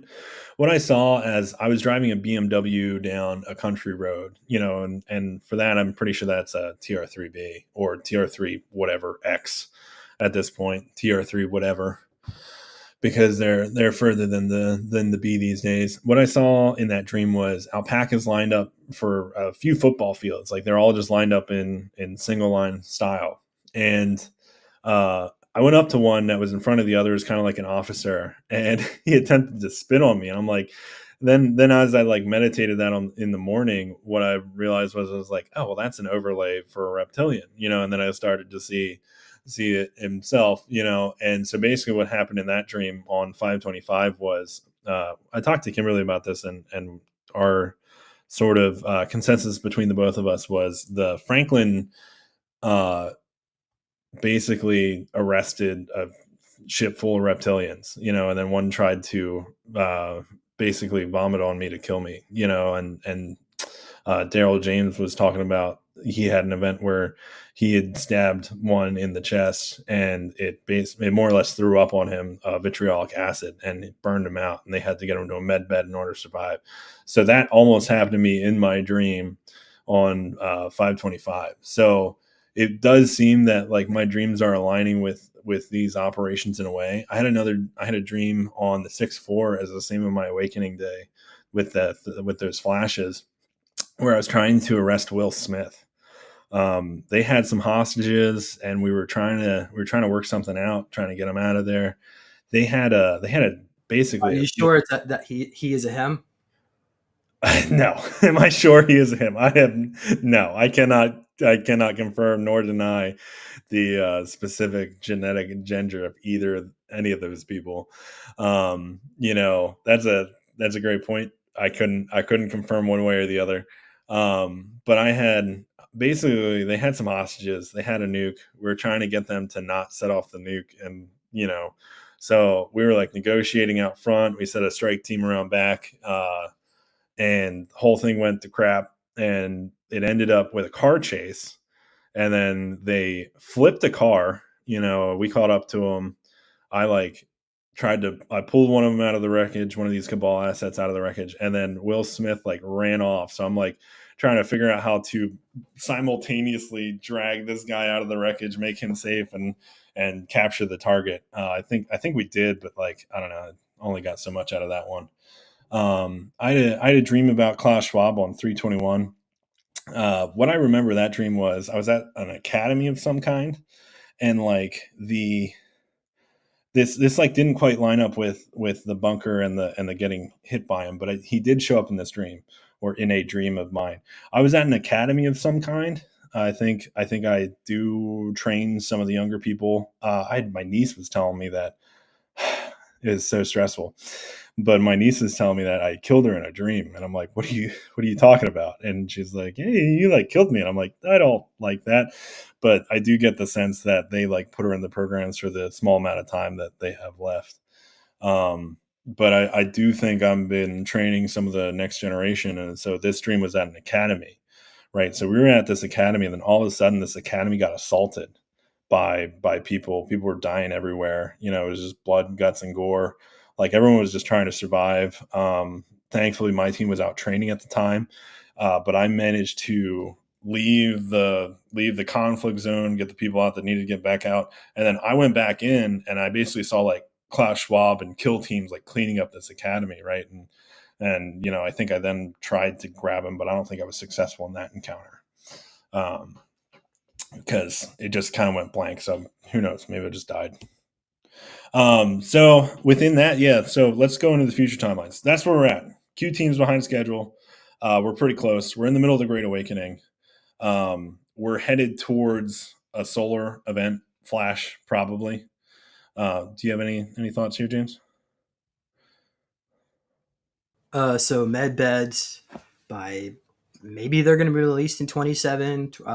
It'll take probably about 4 years to heal everybody. So it'll be about what 20, what are we at 20, 2031, and then so we go to like a 5D Earth. I think it's around 2035, and then Yeah. Tartaria comes back to 2065. And then in 2065, the Federation wants to pull out of this sector of space. They want us to defend ourselves. So Space Force will eventually become Space Alliance. And then we're going to go kick some Thuban butt. Yeah. It'll take about 100 years or so. But eventually there's a species of ET. I know Elena Denon thought Killy Toker. Thank you. Still, I don't even remember that Killy Toker. So the Killy Toker has they're more kind of they're neutral. They're probably just a tiny bit, a little bit more negative than positive, but they're going to eventually become more positive. The Killy Toker has technology where they're going to release, which allow them to contain the Draco into a pocket reality. So, Yeah. all right. Yeah. Did I go? No, okay, so that aligns with some of the stuff that Raz was trying to tell me. So one of the things that he was trying to tell me, as far as like, because I was asking him too, I was like, why is someone on the Orion Council like so against these Orion Draco? And it's obvious when you look at it from a standpoint of what they're doing to humans is totally inappropriate, right? But at the same time, like humans are going to be kind of their foil, you know, as far as like we're the only species in the galaxy that can actually defeat them. Right, because they've got a pretty powerful DNA platform and organization, right? So then humans are pretty much the only one who can then provide them resistance, and so then the only thing that they actually really respect is being defeated, you know. So humanity defeating the reptilians does ultimately make a lot of sense. Okay, so here's some of the. So I think a lot of the stuff you've been talking about fits along my 4D timeline. I have a few different timeline options that they've been trying to tell me. I've been trying to like put them into different categories of like 4 or 5 and 60 plus. So the first timeline I wanted to talk about was right. So first contact, right? So one of the things that my galactic family was telling me is that first contact is going to come from within, right? So within like from dreams, visions, telepathy, right? So we have to get used to them reaching out to us over like the astral through telepathy and ideas. So sometimes you'll get just like spontaneous ideas coming into your field.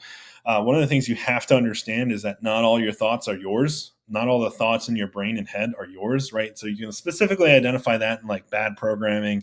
Like why would your brain want to kill yourself? Off yourself, unalive yourself, excuse me. But like, it makes no sense that your brain would be programmed to want to do that, right? It makes no sense from a survival mechanism process, right? So obviously that is not aligned with your own ideas. So it's coming from somewhere else, right? So what's kind of been happening to me is that like these ideas will appear in my like auric field, and it'll take a little bit for them to get like downloaded. But like that's when I say them, they've been trying to get to this idea to me. It'll appear in my auric field, it'll come into my consciousness, they'll send me some stuff to research, and then all of a sudden everything will click into place and it'll be dumped into my consciousness, right? But we need to get more used to people talking to us telepathically, with visions and all that sort of good stuff. And so first contact is going to come from within, right? Because it's not going to come from without. You can see that clearly in just sort of some of the people who are talking about the like UFOs and disclosure and stuff. Honestly, I think if they stray into just sort of fear, and like if they stray into fear, and if they shill for the military industrial complex getting more money, that they're not a true disclosure advocate. They're simply a psyop. I think Lou Elizondo is probably a pretty good example for that, because he's all in fear about we don't know what the aliens are doing. We gotta get this technology. He doesn't have a clue. Project Blue Beam is another possibility that might happen in the near future. I don't know I don't know if we'll actually see that, if they'll just shut it down. Who knows? But we might see that in the future. Basically, when it comes to disclosure, we're not going to get it from our governments. It has to come from within, from the people, which is why what you do, James, is so important, right? And it's also that. Sorry, go ahead. We'll go onto their ships, interview extraterrestrials directly, put it on the internet, and then did you see that video where the time traveler went to the museum in the future, the TikTok, No, and no, I haven't seen that one. it was like a hologram in this kiosk in this museum in Los Angeles, and it was saying that they were going to ban TikTok in 2020 in the past. That was the future because of all the time travelers and just information's getting on there. It's not as censored as the other Yeah. platforms, but yeah. So let's see here. So going over this. In the future, is my belief. I think Oksana was talking about this. She said that South America is going to go through a renaissance. So, Oh, yeah. So what I was getting was South America is going to be the place of first contact because their cultures are so entwined with ETs that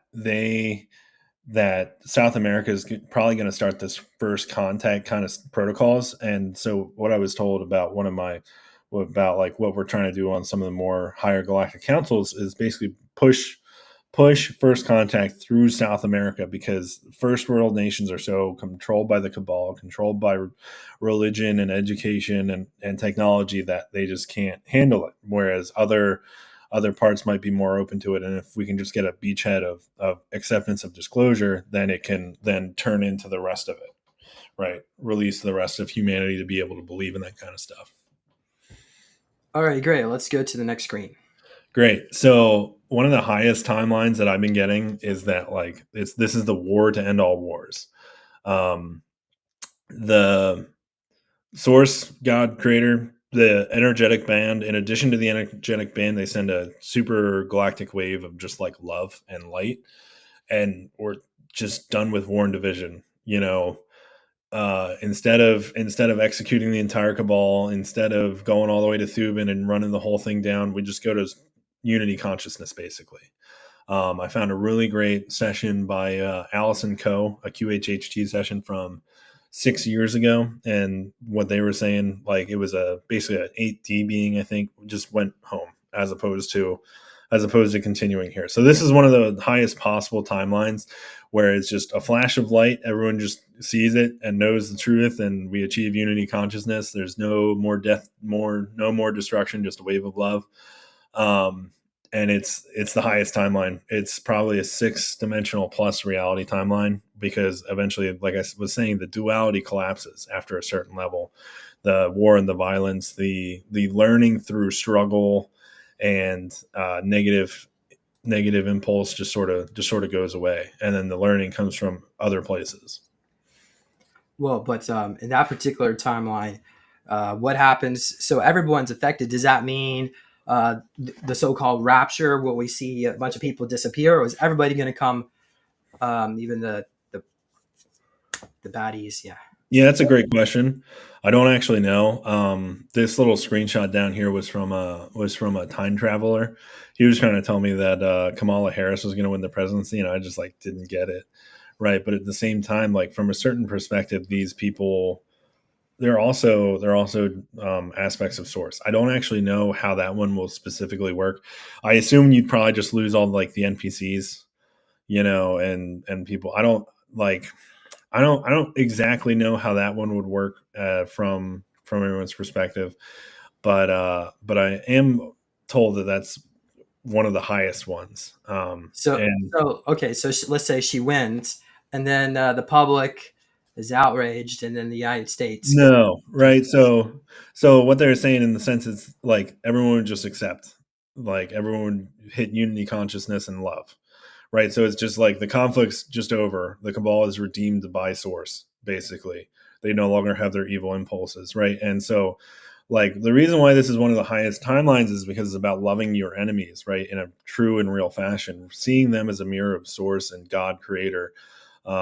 And no longer accepting duality, letting that separate you, and truly forgiving them. Which, on one hand, your ego brain is like, yeah, no, I don't want to do that. Well, I'd rather have them be taken to. But Lucas, that's why we have a super soldier. If that doesn't work, then super soldier sent in.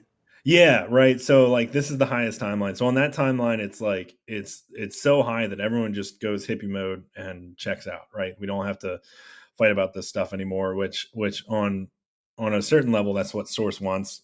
If Source just decides they're done with division and fighting and whatnot. So it's just sort of like it just pushes us all up into basically higher level consciousness to a place where we no longer have to fight about it. So that's like the highest timeline where duality totally collapses. Okay. So that's just one, just like hear that, love your enemies, put it in your back pocket. If it resonates with you, maybe you're on that one, maybe we're not. Like I think that's a very small percentage of individuals. There's a 17 teen timeline. I think this one's the 4D timeline. I think this is the one where we go beat down Thuban. From what you're going to see in this timeline is 3 to 10 days of darkness. So the 10 days of darkness is kind of like they lock everything down, send everybody home over the EAS, EAS alert. Basically they'd use that system to re-educate everyone, revise history, have us, let us know where we actually are in history as opposed to the fake history that we're given. Once we round everybody up and close down the bad systems, then the star seeds will be allowed to travel. And I think so. Colin O'Brien talked about this one a little bit in the sense of like he said that he saw the event from the Arcturians' perspective, basically up on a ship. I'm proposing that he might have actually swam down his own timeline, because like that's the kind of thing I had. He might have actually swam down that timeline where we like. So once they start shutting everybody down, we'll be free to travel galactically, and all the starseeds would be taken up into the ships and then come back down to reintroduce ourselves, kind of like you were talking about, where you like go up into the ships, interview aliens, introduce people. Like there's a lot of that kind of stuff in that timeline. It should be pretty good, all things considered. Okay, great. Yeah. Well, let's move. Okay. Yeah. So then one of the other timelines I came across was like this, we'll call it destruction and holy fire timeline. So one of the things that I've gotten from my friends, the cats, the cats is a blog called Schrodinger's Other Cat. And it's a group of psychics who I find to be very credible. So that's their little symbol there. So this one comes from them. And there was also a Padre Pio in the 60s that saw this timeline. Basically, the solar flash strips away the Earth's magnetic field, and the sun burns the entirety of Earth. Fire rains down from heaven. It possibly might be methane gathering on the Earth here. The lower densities become physical, so like demons and whatnot would literally become physical and just get burned up. The houses of what they call the elect would be spared. Those who have a relationship with Source would be spared. And then this is very much the cycle ends with fire kind of timeline. So in this timeline, one of the things, some of the signs we're looking for are signs in the heaven for the moon, suns, and the stars doing weird things in approximately the same general time frame. Another sign we're looking for is a very cold, dark night, and this might mean that darkness falls during the day, and then a big wind and a huge flash of lightning followed by thunder. If you see those signs, what you need to do is close and lock your doors and windows. No, it won't matter, Lucas. Okay. Be like 300-mile-an-hour winds. Everything's going to get blown down with a follow with me real quick. So that's where the houses of the elect are going to be spared. So in this timeline, this one might be the 3 to 5D split timeline is kind of what I'm seeing. So on the 3D timeline, they're headed towards destruction, more or less. From our perspective, it'll be death and destruction. But like at the same time, death is just unity back to Source. So it's just gonna wipe the board on the 3D timeline. 3D Earth is going away. 3D Earth School is going away, and pretty much only 4, 5, and more Earth timelines are going to exist. So then if you see these signs, what you want to do is close and lock your doors, lower your blinds, windows, and drapes. Do not go outside. Do not open your door. Do not look outside. You'll know when it's safe. So what's happening here is that the source God creator is going to anoint certain houses to be safe places during that event. And so that might be people going to the 5D timeline. That might be where the holy city has come down, because I honestly don't believe that Jesus will be returning to the 3D Earth. I think he's going to be returning to other Earths that are higher levels than this one, and I think that's what that section of Revelation is about. I agree with you that like from a physics-based consciousness reality idea, like there'd be no way for anyone to survive, right? But at a certain point, like it's just straight, like source makes the rules, so source gets to decide who goes and who doesn't. So yeah, I like understand you saying that it won't matter, but that's the protocol if you do get on that timeline. So who knows? Okay, well, let's. Okay. So, Sorry. What Barbara Marciniak, go ahead. do you have any more thoughts here that you want to talk about? No, I think I feel like that's not. We don't even have to worry about that. In my Yeah, well, that's the other part of it is like don't worry about any of this stuff, because we don't want to worry about it, because if you're gonna die on that timeline, you're gonna die. Who cares? Like, like that's just over for you, But if you are like, if you see the signs, that's one thing you can do. One of the things that they've been sending to me is this Barbara Marciniak book, The Bringers of the Dawn, right? So this one's been very important. So the reason why I put this one in this section is because in the future, so we're kind of there now, but I got this dream with dancing Pleiadians. One of the things that they've been showing me, I've gotten multiple dreams about dance recitals with beautiful, beautiful people, and you're like, oh, there's Pleiadians. But I got like dance recitals and dance recitals and dance recitals, but then all of a sudden, I got a dream that was like, oh, the dance recitals are over, and that was within the past month or so. Pleiadian starseeds are going to continue to step forward, and for one of the greatest sources for a compilation of just sort of like where my inspirations come from is Barbara Marciniak's Bringers of the Dawn, right? So if you want to do a further deep dive into some of these topics, that's a great resource. If you want to do Dolores Cannon's Convoluted Universe is another great resource. The second book is my favorite. Celebs, business people, government officials are going to continue to make their exit. October is going to be wild in the near future. Things will increasingly get weird. We got to talk about all this weird stuff. My reality is getting so much more dreamlike. Like the veil is thinning is another theme that they've been trying to get through to me.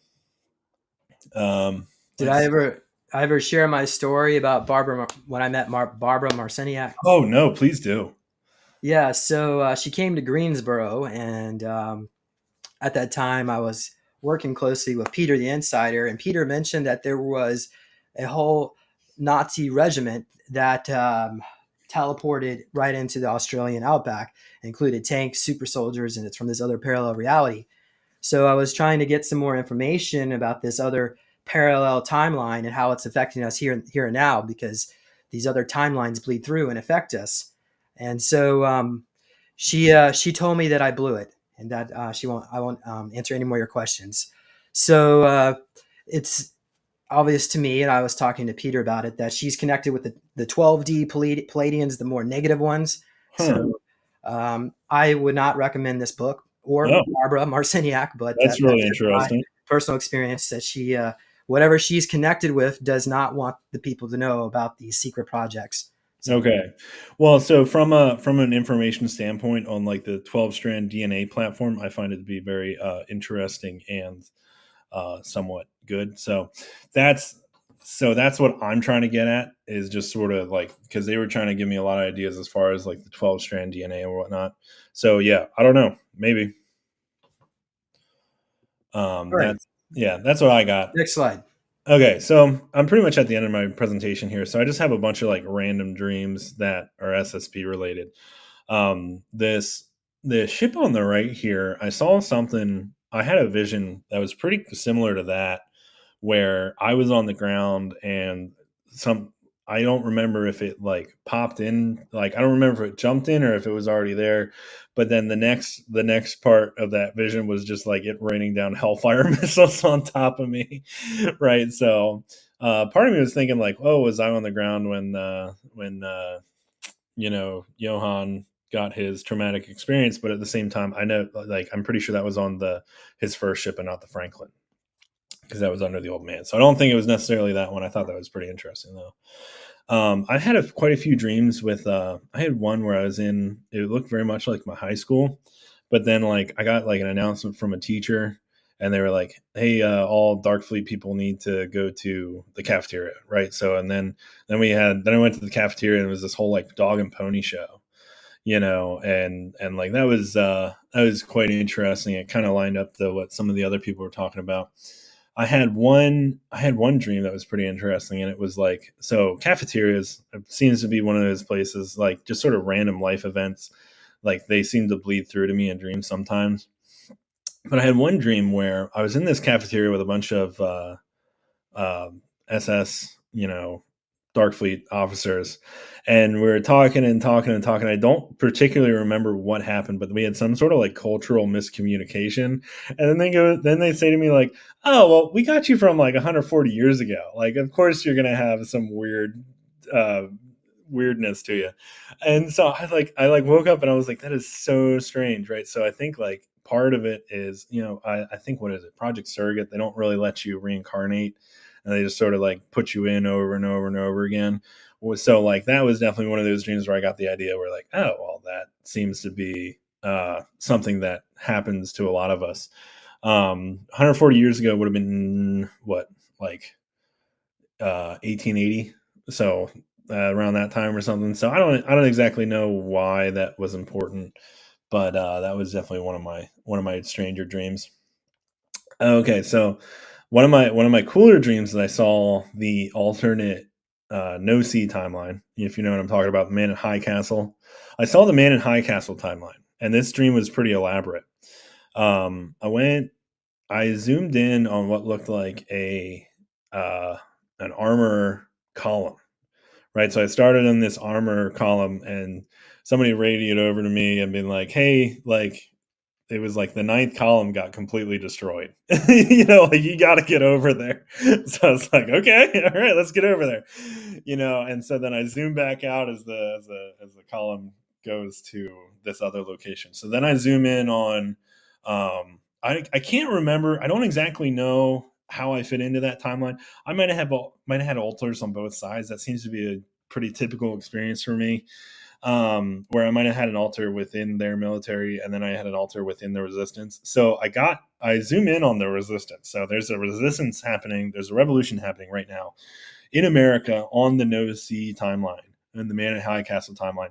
They call themselves the Sons of Liberty. Okay. And they only wear blue and white so that when they get shot, they get red, white, and blue. Right. So they're kind of pretty intense fanatics. And what ended up happening, what I saw in the rest of the dream, was this armored column roll up on this position, and I think they had the rebels had like a Barrett 50 cal, which is just not good enough to work with armor. So like they had one guy on the 50 cal, he just got completely blown up, eviscerated.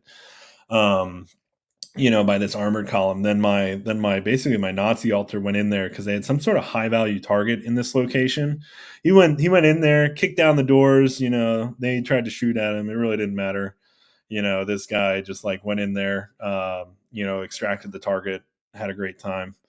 So that was a really pretty interesting dream. I don't think the Sons of Liberty are doing too great over there, but I think it's energetically important as far as like connecting the two timelines, because a lot of the energy is like revolutionary, because in this one it's just breaking out of this terrible, awful matrix we live in. So and so in that other timeline, ARN, the American Reich Nazi Yeah. party, was running the American, which was only basically the East Coast, and Mhm.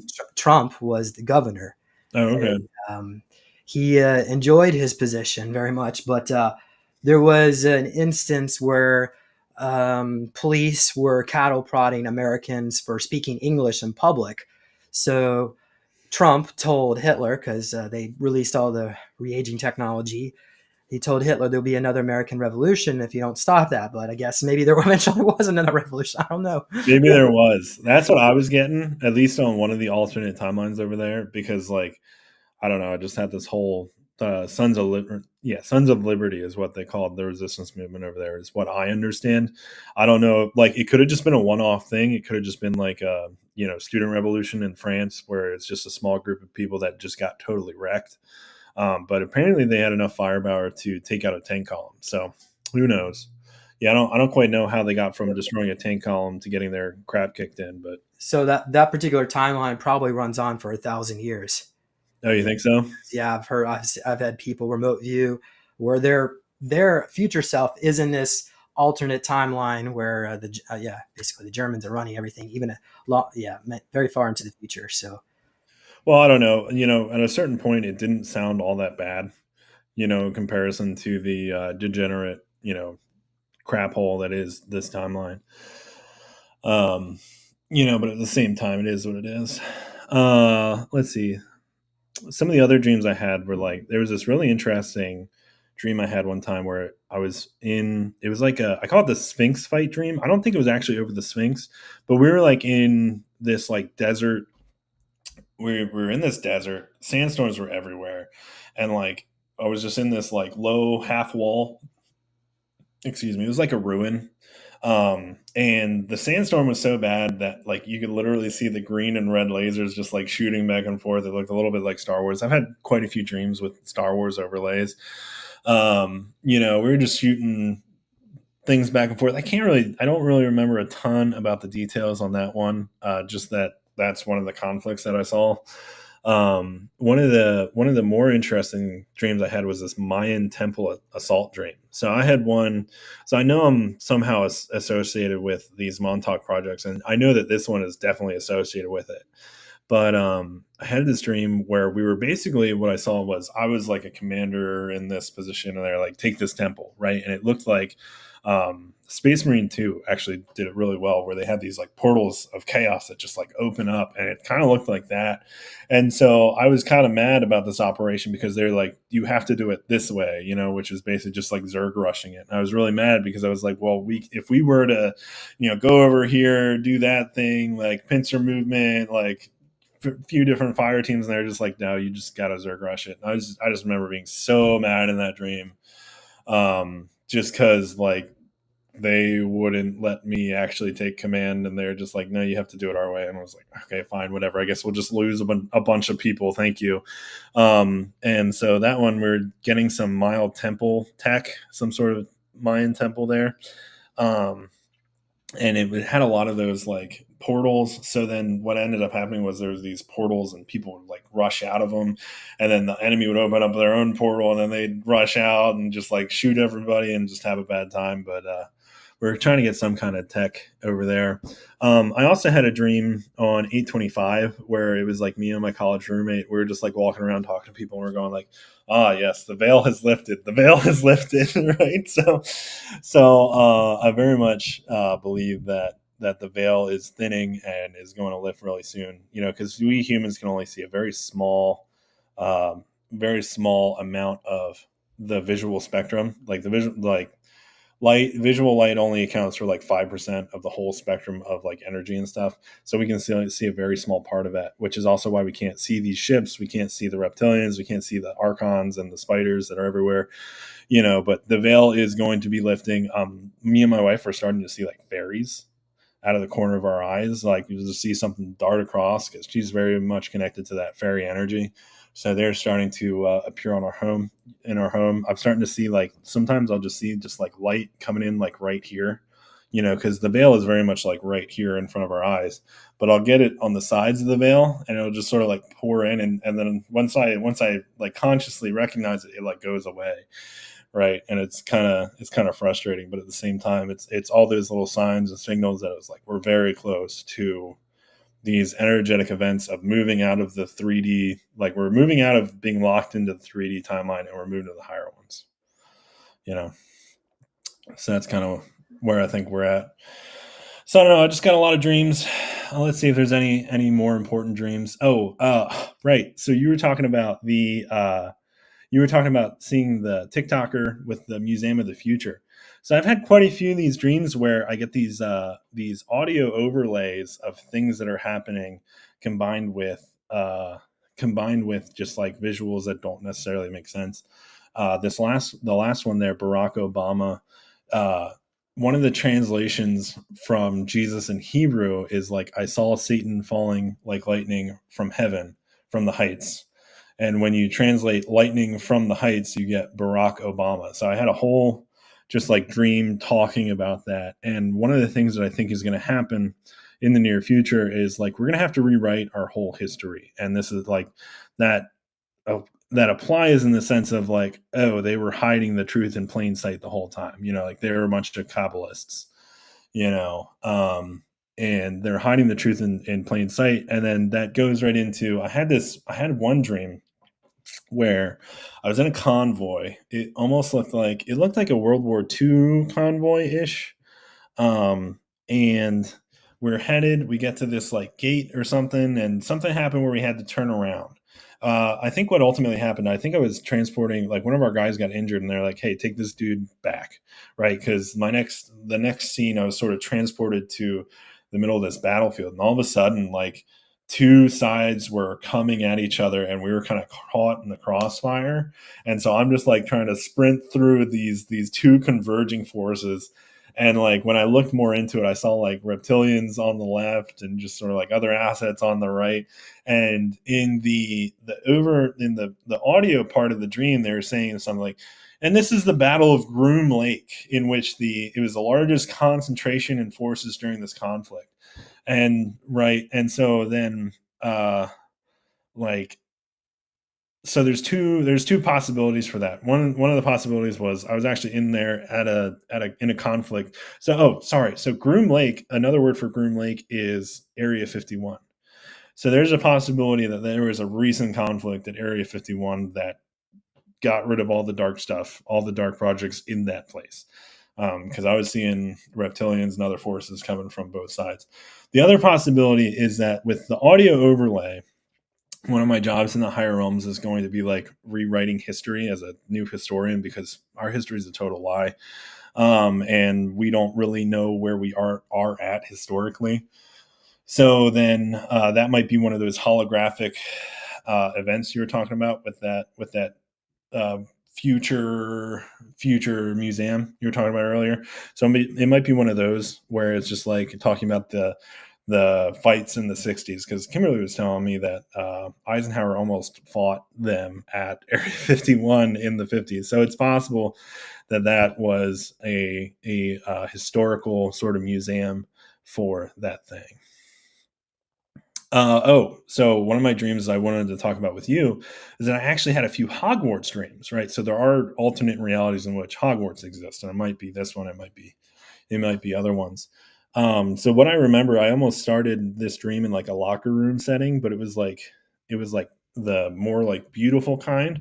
And then eventually, like, I don't remember anything particularly important happening in that locker room, but then in that dream, like the Death Eaters started to attack, but Snape was one of the good guys. And one of the more interesting things that happened there was that one of the reasons why Snape wears his big cloak like he does is because it's almost like a gunslinger, where you don't know if it actually hit him or not. You know, it's enough to obscure his form, right? So then in this dream, what happened was he used, his cloak to obscure his form and deflect a spell or whatever, and ultimately, hit the person who was attacking.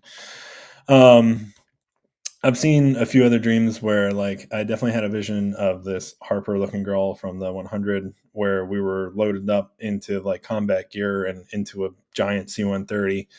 And then I had quite a few dreams with Warhammer 40K. I had one where we were basically wearing that big Terminator armor, and we're trying to take out these two like huge kaiju looking creatures fighting in the sky, because like they needed to basically stop destroying everything around them. I did have one vision where I started in like Vietnam jungles carrying like an M16 in like Vietnam era gear. And then we went down into a temple to extract something, and there were just like reptilians everywhere. I don't know if that's what that conflict. Were there jewels there? Jewels, yeah. Yeah, it was But they were like precious stones. Yeah, it was like not really in jewelry. like a I forget what they were calling it, but maybe like a crystal skull, maybe. But yeah, jewel, or even like the thing that you see in one of the Indiana Jones movies, that huge amber egg thing. And afterward, did you go on to a submarine? To return Submarine? back No, to I base? was extracted through a so it was basically a big basin, where sometimes there's these sinkholes where there's entrance to the cave through the top. So there's this big basin on the top, and we got basically pulled right out of the top of that basin. We had to go in through the caves from outside, and we're a whole squad, and like I don't think a lot of people made it. But then from the basin, like we basically just got to the top of this temple, got whatever we needed to get. It looked kind of like that egg from Indiana Jones, and then just got it like basically pulled out of the top. Got pulled up. So that's what I had to share today. That's what I put together as far as the my presentation. So to wrap up, to sort of summarize, just like be aware of these higher timelines. If they resonate with you, that's great. If they don't, that's also perfectly fine. Sometimes when we're talking about truth, it's easier for you to identify what you believe not to be true than it is for you to identify what actually is true, right? So all this is just catalyst for you guys to take or not. I apologize that I didn't talk more about the like SSP and my experiences, but this was just what I was led to share today. Wow, thank you so much, Luke, for that. That was extremely thorough, and we all appreciate what you've put together for us. And I did have a few questions. Yeah, sure. Let's see here. Do you have any information about Nasara or stock market or anything that we might see with the economy coming up in the future? Okay, so on like the 4D timeline, I think you'll probably continue to use money. But I think on some of the higher timelines, like I think humanity's collective consciousness is just going to age out of that. And like we were saying beforehand, like so one of the with the latent DNA of the human platform is that the basically humans are going to be given the cheat codes of reality of this simulation. And within that, you're going to be able to uh, you'll be able to like basically manifest whatever you want or need, because one of the hardest things about 3D earth reality is that the distance between the mental plane and the physical plane is so vast that it takes forever for these things to kind of manifest into our timeline, right? But as we're getting higher and higher energetically, these two planes are coming a lot closer. Your mental plane and your outside reality are going to get closer and closer. So then once the veil gets thin enough, once we learn how to do this stuff enough, you'll be able to literally manifest whatever you need. One of the things that they were saying as far as like Nisara Jasara, they wanted me to get some XRP. So they liked my guides also liked XRP. I was not wise enough to keep with it, but I think part of that was just like they're trying to get me past my materialistic desires for this realm, right? Because like your abundance comes from within, not from without. It's not going to come from outside. I mean, it does come from outside, but it starts from within, because it's you believing that you are worthy of abundance and can then manifest it in the outside. Wow, thank you so much for that.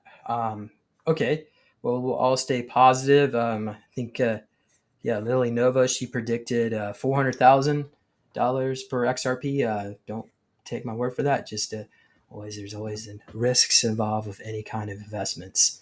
I had another lady. She is Native American, but she goes to casinos and she wins every time, probably almost every time. And she tells me that she sees a crypto coming down, including XRP, but then it's going to be going back up. And we had Lauren made a prediction. I think she said like $2, $3 5 years from now for XRP. But either way, just we're all going to stay positive for the future. Whatever may happen will happen. So Yeah, okay. right. That's ultimately what they're trying to get across to me, is that like don't worry about this stuff, because you'll be precisely where you need to be when it happens, when whatever needs to happen. Just sort of trust in your higher self, in your guides and in your basically soul plan to be on the right timeline in the right reality. I say these things to just sort of open our minds towards these higher realities, because we don't know how good it could possibly get in a short period amount of time, right? Because I don't want, like, you don't necessarily need to wait for 27 or 32 or 45, because those things, like, humanity could be freed tomorrow, and it'll be like, the amount of support that we have across the multiverse is so incredibly great that it could be an incredible timeline in no time. Okay, great. Let's quick question from, we have Flipped Normal is asking about Antarctica. Do you have any information about Antarctica? So I know I had an altar stationed down there for a time. I think that was Warner Thule, who was one that worked with Johan. He was stationed there for about a year. The base down there, what is it called? Is it Black Shield? You had corrected me last time we talked about it.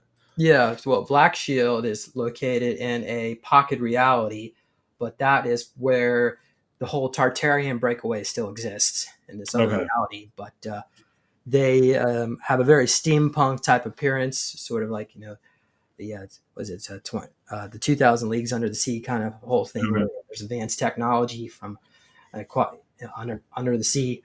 So, but they work with genetically engineering Lixodaden, which are a Oh, type of yeah. super soldier that utilize DNA from the original Atlantean race. And these beings are about 10 foot tall. Before we were all genetically engineered to be dumbed down. Mm-hmm. The human DNA, we could live for 100,000 years. Yeah. And so they got a hold of some of that DNA and were genetically splicing with other animals and creatures. So I was in a body that had shark DNA and spider DNA, and did have some human, and had like this aquatic suit where they would do on undersea missions, sea missions. So Okay. Yeah. Like, so the Lixoldaden program is basically the manifestation of light to being like hard and into weapons. So it's basically like hard light is what the Lixoldaden programming can do. Yeah. And like you were saying, so that Atlantean form, there's James' book, talks about that. Very good yeah, I stuff. go into that. So Kimberly helped me out. That she communicated to one of the scientists there, Oh, and yeah. they were talking about the seaweed burgers or whatever that they're tired of eating. Anyway, so that's Lone Wolf. You can get that at Neological Tech. You can also go buy yourself a meditation cube to help you out while you're at it, to help you relax. So, or you can donate to our nonprofit, Healing Soul Survivors. Yeah, ultimately, we don't know what Antarctica is, because I'm like, it could be a landmass at the south, or it could be the ice wall. I don't exactly know what it is, but yeah, there are definitely things down there that don't square with the rest of what we know about reality. And they also got me into the I was literally reading a book about this. The what was it? It was like submarine, like U-boat time for the Thule Society or something. I was reading one of the documents that came out as far as like the the U-boats that made it down there, and just sort of what they were up to. So there is a whole. Let me see if I can pull that up real quick. But there's a whole series of books that relates to that specifically. Which Yeah. might elucidate more stuff on that. Well, I've interviewed Kusal now. Before whatever you think about Kusal Uch, through his subconscious, looking into remote viewing, he said that the Tartarian civilization reset around the year, I think it was like 1811, 1809, somewhere to 1811. There was like multiple mud floods, but Yeah. there were giants commingling with us little people, and they left to go back to inner Earth, where there's other titans, where there's a 30-foot tall humanoid, and then there's a 100-foot tall humanoid, then even a 300-foot tall humanoid. They all live down there Yep. inside. We go inside the hollow Earth.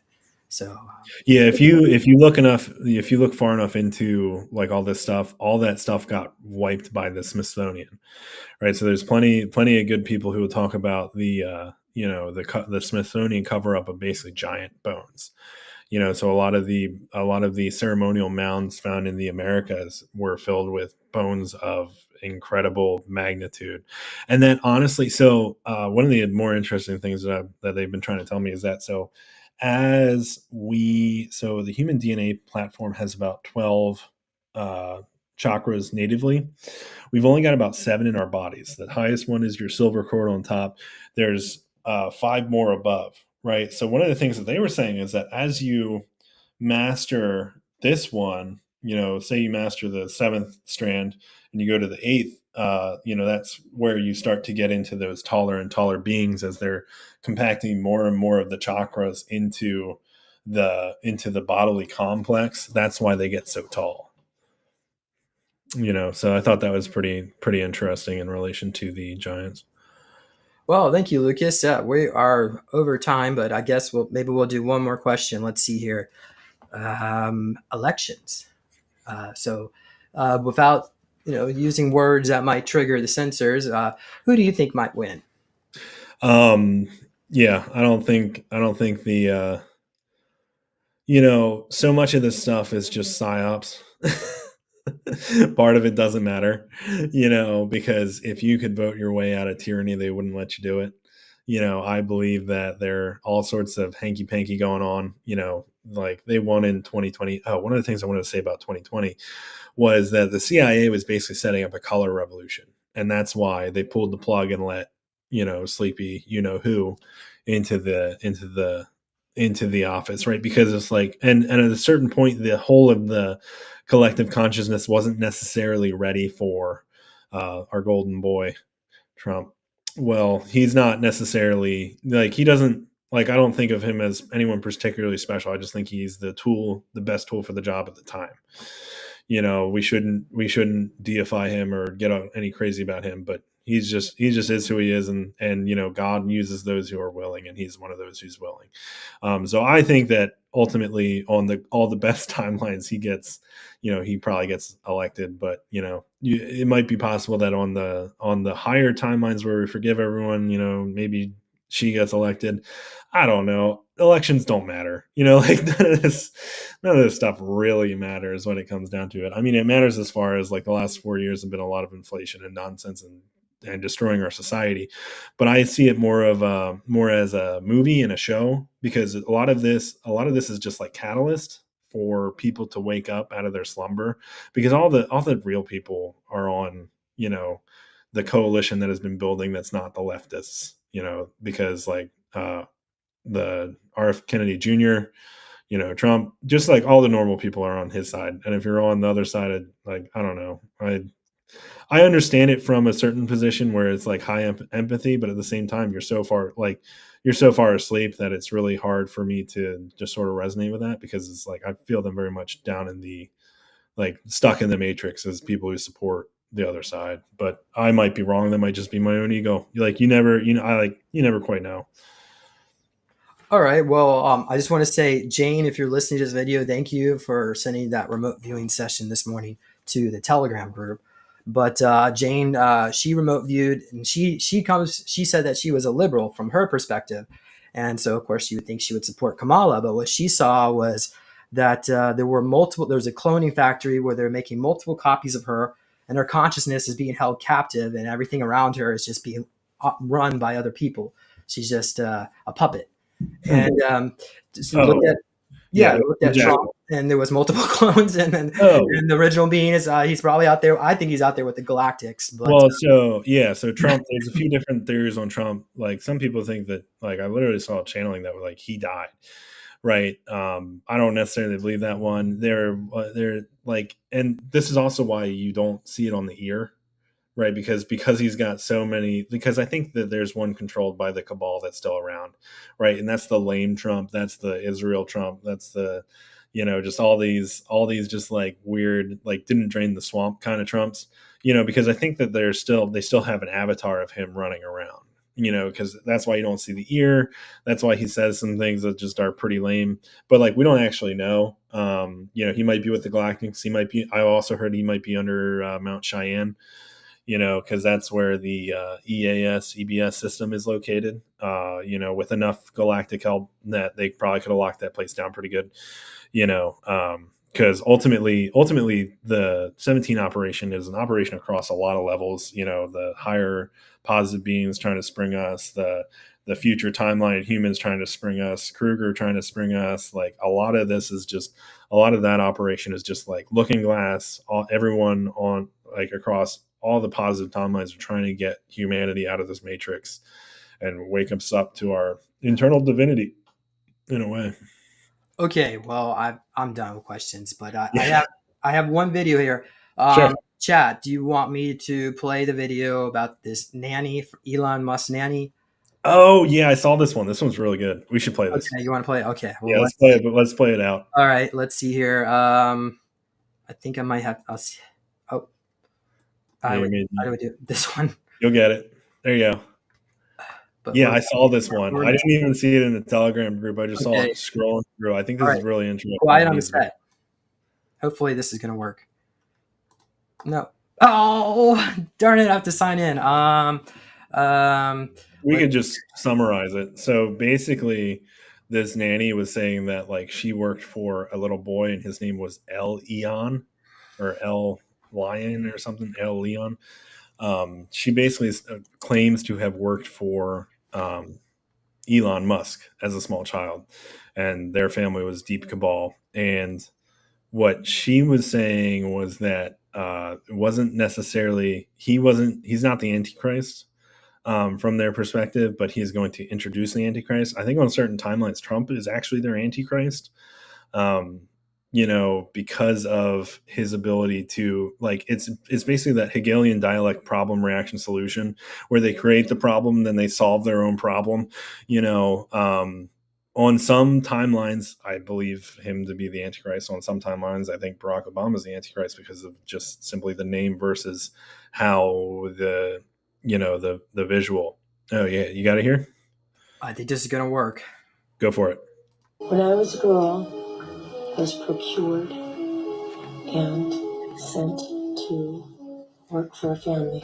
There was a boy, the boy's mother, and the boy's grandfather.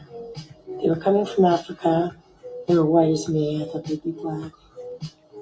And because of something the boy did, I never told what he did. The boy did something very dark. And he was very little. And then one day I asked someone in the circle, Imelda, Joaquin's mother. I asked Imelda, I said, is he the Antichrist? I was 13 years old. She didn't even blink. She said, no, but he will present the mark. And when you see him do that, the Antichrist will take the stage. So, Come up here. now here we are, 40 years later. Oh, that boy is the star of the world. The word name then was El Elyon. It's changed over time. 40 years later, and you see that boy everywhere, and the world adores him, but he's in Babylon. Sorry. Okay. Oh, sorry. Here, let me come back. I brought the Pepe, come. Brought the dog. She wanted to come say hi before we close out. Okay. Hello, doggy. This is my dog. She wanted to come say hi. What's her name? This is my dog, Faye. Oh, okay. Yep. All right. Wow. Well, thanks for sharing. And audience members, I'll let you figure out what you want to do with that video. But it's now time to call it in here. And Yep. Lucas, I think your website's in the. Let's see. So your email address is in the description if you want to contact him. Yeah. The presentation's there. If you'd like to learn more about the work I do, you can go to supersolartalk.com. You can subscribe to our mailing list. You can donate to healingsoulsurvivors.org to help support the work that we do. And you could go to Neological Tech, purchase yourself a book and a meditation cube while you're at it. So, all right. Well, any final words? No, that's about all I had on my end. Thanks, James. Okay. Well, thank you, audience members, and we will see you all next time. And much love and light, and have a wonderful day wherever you may be. Bye-bye.